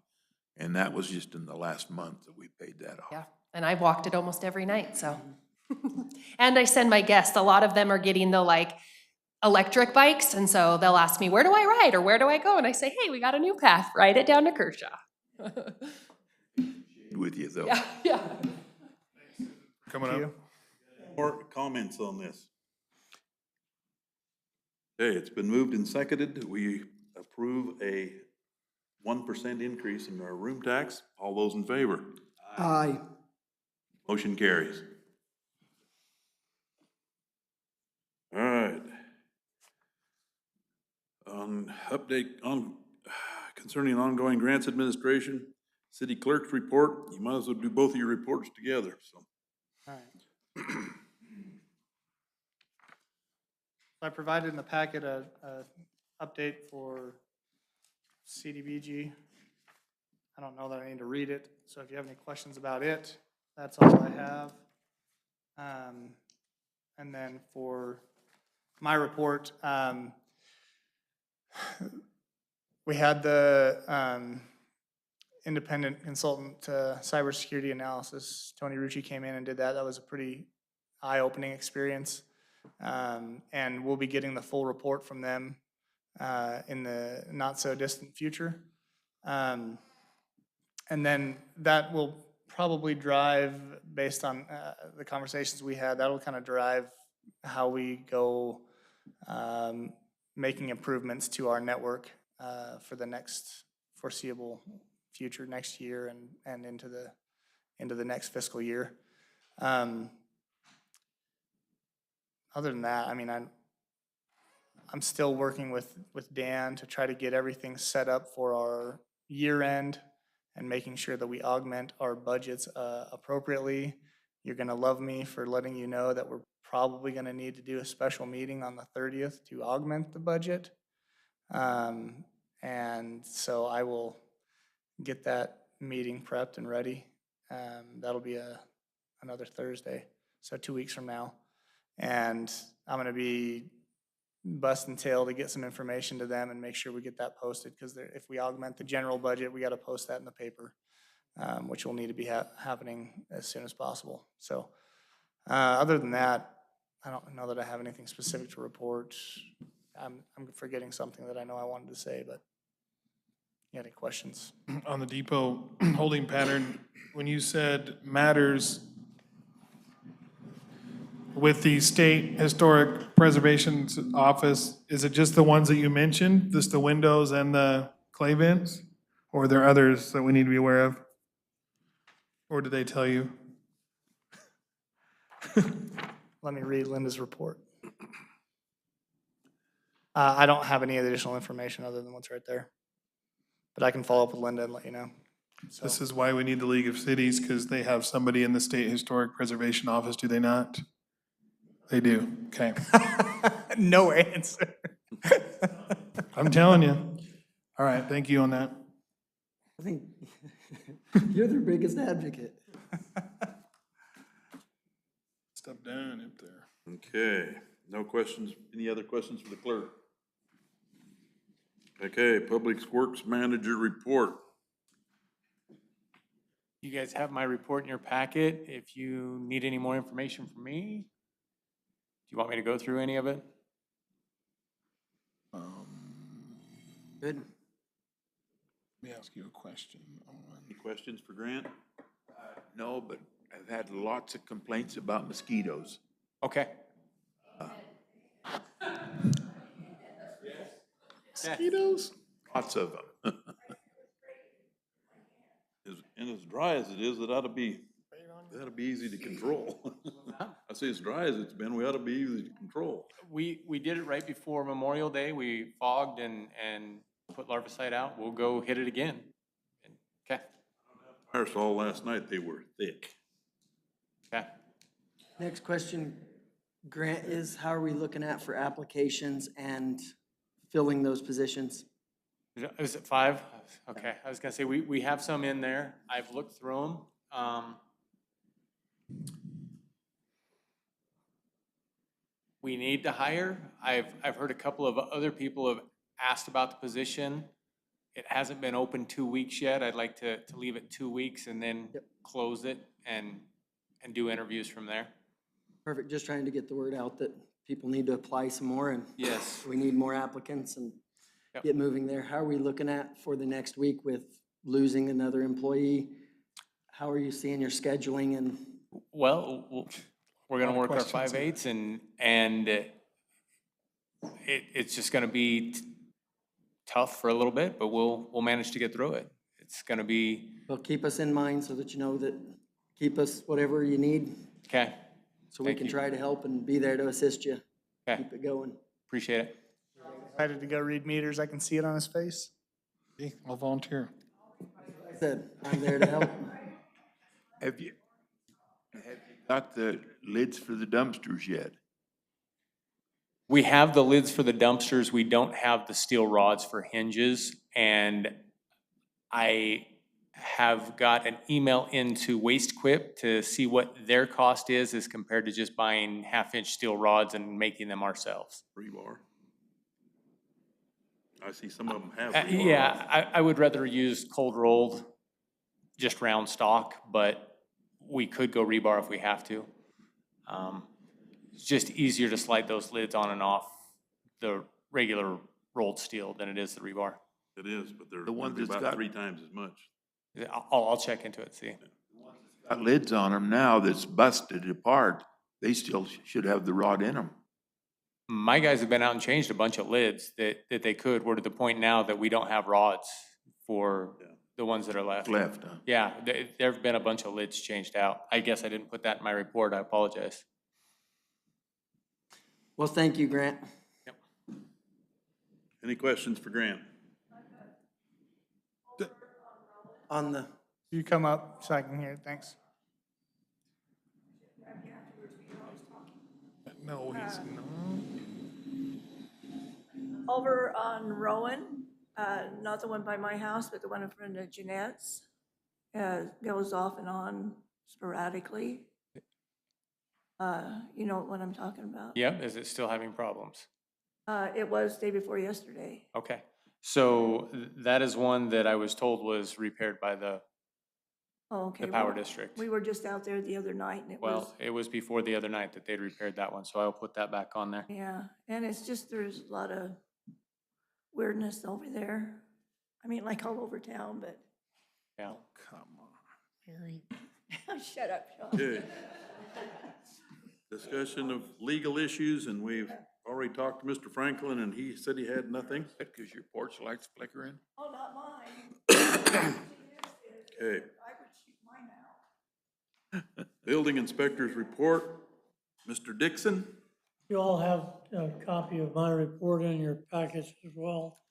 The only thing is that I want to add to this on item H, many street apartments. I issued 4 certificates of occupancy over a week ago. FEMA has still not approved those as yet. I spent 2 hours this afternoon talking with different individuals about that. There's a problem with some of the ones on the north end of Building A, which is the one they raised up. It's just asinine what they're going through. Because there's a threshold up there. The building code says you have 1.5 inch tolerance between the threshold and the landing. Well, we have less than that on one of them, and they're giving us a bad time about it. FEMA is gonna come through and inspect every one of those. So we're still fighting over it. We'll see what happens. Other than that, that's all I've got unless somebody's got any questions. Any questions? None. Okay, sir. Thanks. Again, public safety. I got a remark to make. Okay. We've had a couple of fires, the fire department in the last month. Both of them were on mobile homes, in mobile home parks, and the results weren't good. And we've got a bunch of older members on the fire department. We need to get the word out that we need to recruit and train some younger members. We got room for half a dozen or more recruits on there, so. A dozen. A dozen more? So anyway, What's the process for applying? Let us know you want to apply and come to a meeting. That's right. We'll get you trained. Anyway, if you know anybody that wants to join the fire department, encourage people, so that we can have had a couple of older members that had to take out of the fire That's some heat stress. because of heat, wearing those turnout clothes in this hot weather and fighting a fire. Shorthanded. Yeah, so, anyway. Just to add to that, on those fires we had, if you go on, if you can, they dispatched people out to these fires. By the time that dispatch came out, that last fire was, you could see it any place in town. It was already fully involved before even the alarm went off. From the time that alarm went off and people were there and putting water on the fire was 6 minutes. And that's all old people and doing that stuff. And that's as good as any place in the state for response. That's a really good response time. Yep. But we sure need some help. We got some young guys in there. I about worked one of your Logan to death over there because big young guy, and I was giving him a lot of directions. So anyway, that's all I have for this. Anybody got any other comments on public safety? All right. Discussion of members' responsibilities, parks and beautification, Mr. Fitzsimons. Beautification, we took the flags down today because of the wind gusts that are going to happen tomorrow. They'll be back up for the 4th of July. We did get a lot of compliments on leaving them up a little bit through Flag Day. It is a little bit of wear and tear, but, and we appreciate citizens, that might have saw one fall over. I know Grants Parks crews have seen some of those and put them back up. So they're down, they'll be back up for the 4th. We still have the traffic island there decorated in a patriotic way. We're still taking requests for the marquee. I'm in charge of the marquee for the month of June, so the spelling will always be correct, just so you know. Not that it was never misspelled, but the Tacos and Rita's event for 4th of July is still happening. I think it's gonna be perfect fit right there at the Rose Park. We did approve the temporary liquor license last meeting, so that is full steam ahead. Ladies are excited about that. And I think they're gonna meet next week, just to finalize some things. So that's beautification, pretty easy. And then, I told you at the Fallon last week, I tell you, if Fallon's probably not going to give up the summer retreat because they really, like Councilman Hunter was talking about how, these events, sometimes you don't get much out of them. There was a lot in this one, and they're probably gonna keep it in Fallon every summer. The things that they had, the activities they had their city employees all on board. They had, the city lineman was my driver who drove a van and drove me around to these places.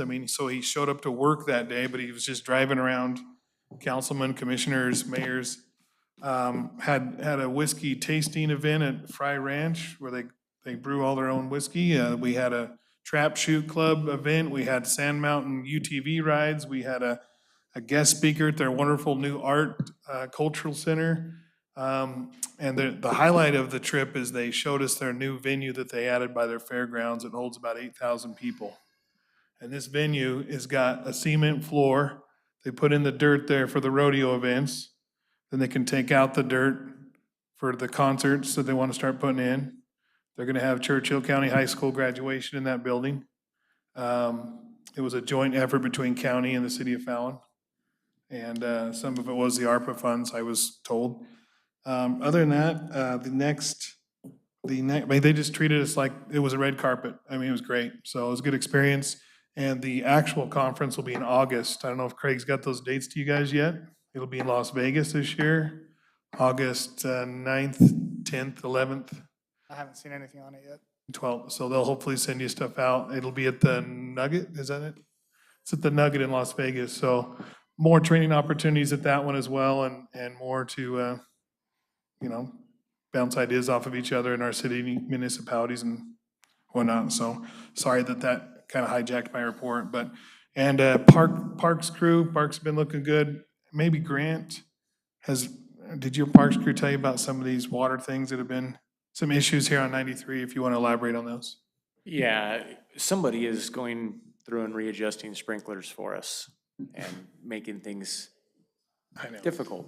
So my guys are spending a lot of time having to pay attention to areas that are turning brown when they're there mowing, turn the sprinklers on after they get done mowing, and readjusting sprinklers kind of on a regular basis. So just frustrating. Yeah. I don't know what we can do about it. Think it's the kids in the neighborhood, or do you, Well, any idea? the Parks crew had talked to me about it, and they had thought it might have been kids, but they seem to think it's happening between like 3 a.m. and 5 a.m. So I don't know if, a lot of kids are out, but Yeah, not mine. who knows? Who knows? Yes. But yeah, Sean's right, because they see the sprinklers on when they're going and doing things at night, and they're running right once in a while. And then when they go to mow, there's this dead spot around it, and then they go mow, trim, and then they turn the sprinklers back on to readjust them. So it's chasing our tail for no reason. Anyway, so when you see his crew out there, that's what they're, yeah. And that's all I got, Mayor, on that. And if you see anybody doing it, let us know. Any questions for Sean? Okay, Community Development and Planning, Mr. Rao. We didn't have a planning commission meeting last night, and the only thing that was under discussion was this chapter 15 of the city code that we discussed earlier. Don't have anything else to report. Any questions for Tommy? Except I did attend the county commission meeting last week, and got the information in regards to this RTC that we had today. Okay, Tourism, Boxcar Museum.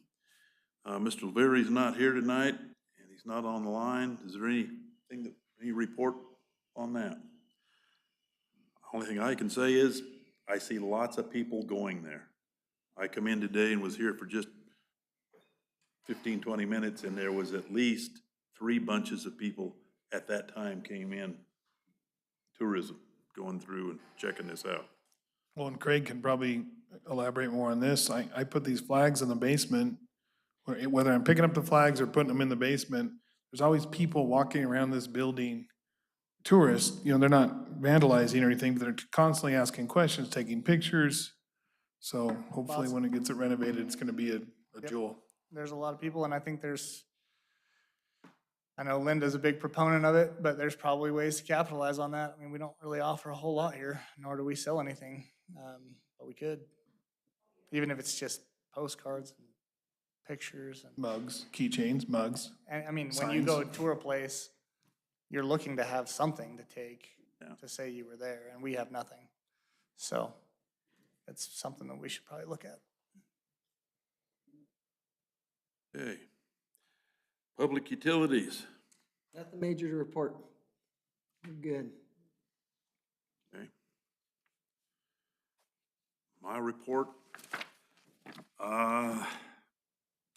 I talked to Ben Raleigh from Alamo in regards to their splash pad that they have over there. They discussed whether or not to put in a swimming pool when they just did this, and they decided with what would cost us to run our pool, that they would put in a splash pad. He said it is way utilized. Lots of people using it all the time. It cost them about $30,000 to put that in. Oh, to put it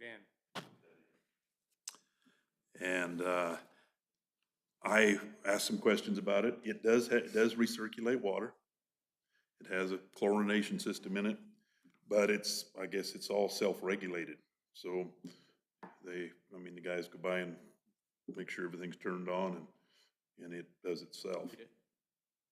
So he says, of course, there are some maintenance things you gotta do. You got nozzles and stuff to plug up and things to work on like that. But it says it's, with a crew like you guys got, a summer crew, he said there wouldn't be much for them to just go down and push the button, see what's working and check it out. Anyway. Just to add to that, while we're talking about that, Pool Pact, I brought that up with them and we talked about it. And the feedback that they got as they talked to other entities that have them is it's a great option and the liability is much easier to deal with, so. So you're saying if we don't run our pool, our insurance costs will go down? Our liability would go down. I sure hope so. Would probably affect next year, you know, as soon as we get the splash pad in, I'm sure it would affect the insurance rates at some point. At least some. Yeah. That maybe the rate would stay the same next year for that. Okay, we had that Little League tournament over the weekend over here. There were, we had Enterprise, we had White Pine County, we had Lincoln County and Virgin Valley here. All of the people were very impressed with how the parks were and how things were done. In fact, they requested that we have this tournament here every year. They really liked it. And they were even discussing having some girls softball tournaments here. So was really good for us. And while I was at the commissioners' meeting, the commissioners thanked me and asked me to thank the council for having the tournament here. We had the motorcycle or the dune buggy race and to come down and busted up the fence down here. Well, I've been in communication with Regan on that, and they had somebody come in, and I went by there today to check it out, or yesterday, and that fence is all rebuilt. It's probably better than it's ever been. So it looks really good now. So that was all taken care of. That was the biggest complaints I had. And the only other deal I had was to put on here was the fire, and we've already talked about the fires in town. And still a request, if you know somebody that's wants to get involved in the fire department, send them down. Let's get some people trained. All right. Being you mentioned the fire department, I'd just like to mention to the people out here that this month, June, marks 49 years that Steve has been a member of the fire department.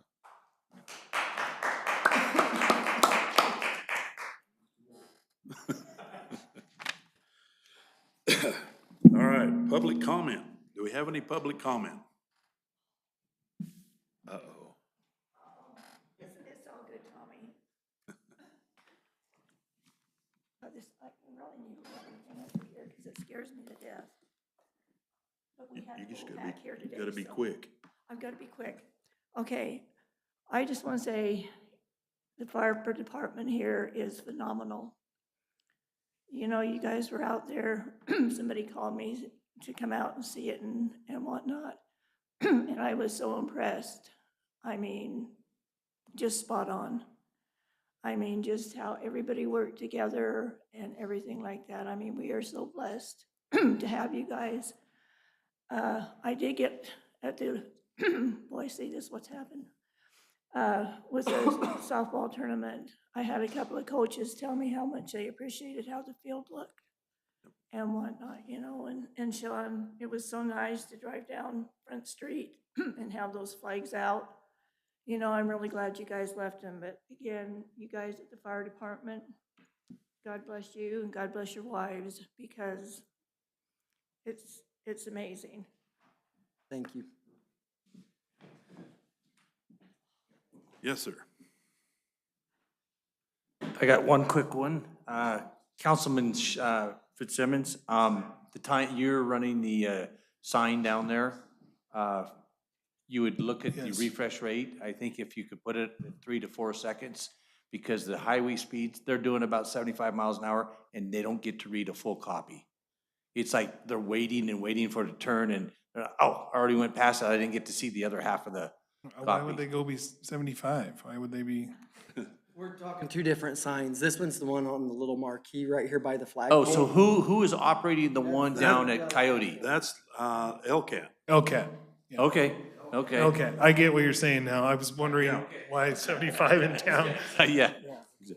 Okay, Holy. Chronic, and he doesn't move quite that That fast. sign, you're going too fast. yeah, okay. Just a clarification on the gas tax. There is actually two taxes. One is the state gas tax and the one in the county. The state gas tax, the money for that can be used for salary, equipment, materials, buildings, everything. The county gas tax can only be used for material and equipment.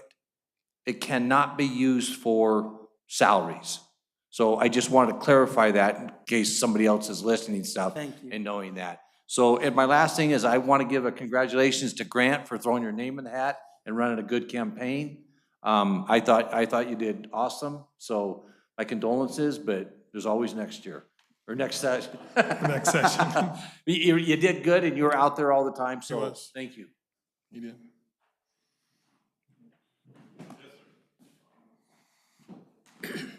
Haven't signed in, please do, so we have state your name, that'd be great. All right, I'll try and keep this short and sweet. My name is Vern Holliday. I'm from Alamo. I'm the chairman of the town board over there. And I came tonight because I knew that the issue with the RTC was gonna be on here with you guys. I had a meeting with Dylan Frainer last week and went over what he could tell me about the situation and trying to figure out what was gonna work out best, you know, for us in Alamo along with everybody else. So to clarify a few things, you know, the things that they said that were talked about earlier, the RTC does have the money that gets split up to each of the towns. Pioche gets 11% of the total that comes in. Caliani gets 10%. Panaca gets 8%, and Alamo gets 6%. So we're looking for, you know, a way to make that more equitable and that. And we're afraid that if the county takes this over, that's exactly where we're gonna be and it's never gonna go. The other thing is that we've been banking money, you know, to try and do matching funds for a large project. You know, our needs are mainly in the flood control like most everybody else. And we got a preliminary engineering report from Sunrise. It was gonna be between $2 and $3 million for what we need there in town. So we've been, you know, since I've been on the town board, you know, for 12 years, we've been banking that money. You know, we're up over $100,000, and there's no guarantee if the county takes that over that that money will still be in Alamo's fund or not. So there's that. And then the fact that what's left out of that, if you add all those up, what do you get? You don't even get 40%. That other money, you know, that's on top of that, that is available through the RTC. There's no guarantee that'll be there either. So just want to clarify those things. And you know, from what Dylan told me, this all came about because the county commissioners wanted to institute the 5% GAT or 5% diesel tax. They found out that that money goes directly to the RTC from the state. If they do implement that, that's where it'll go. That's why they want to dissolve it, so it goes directly to them.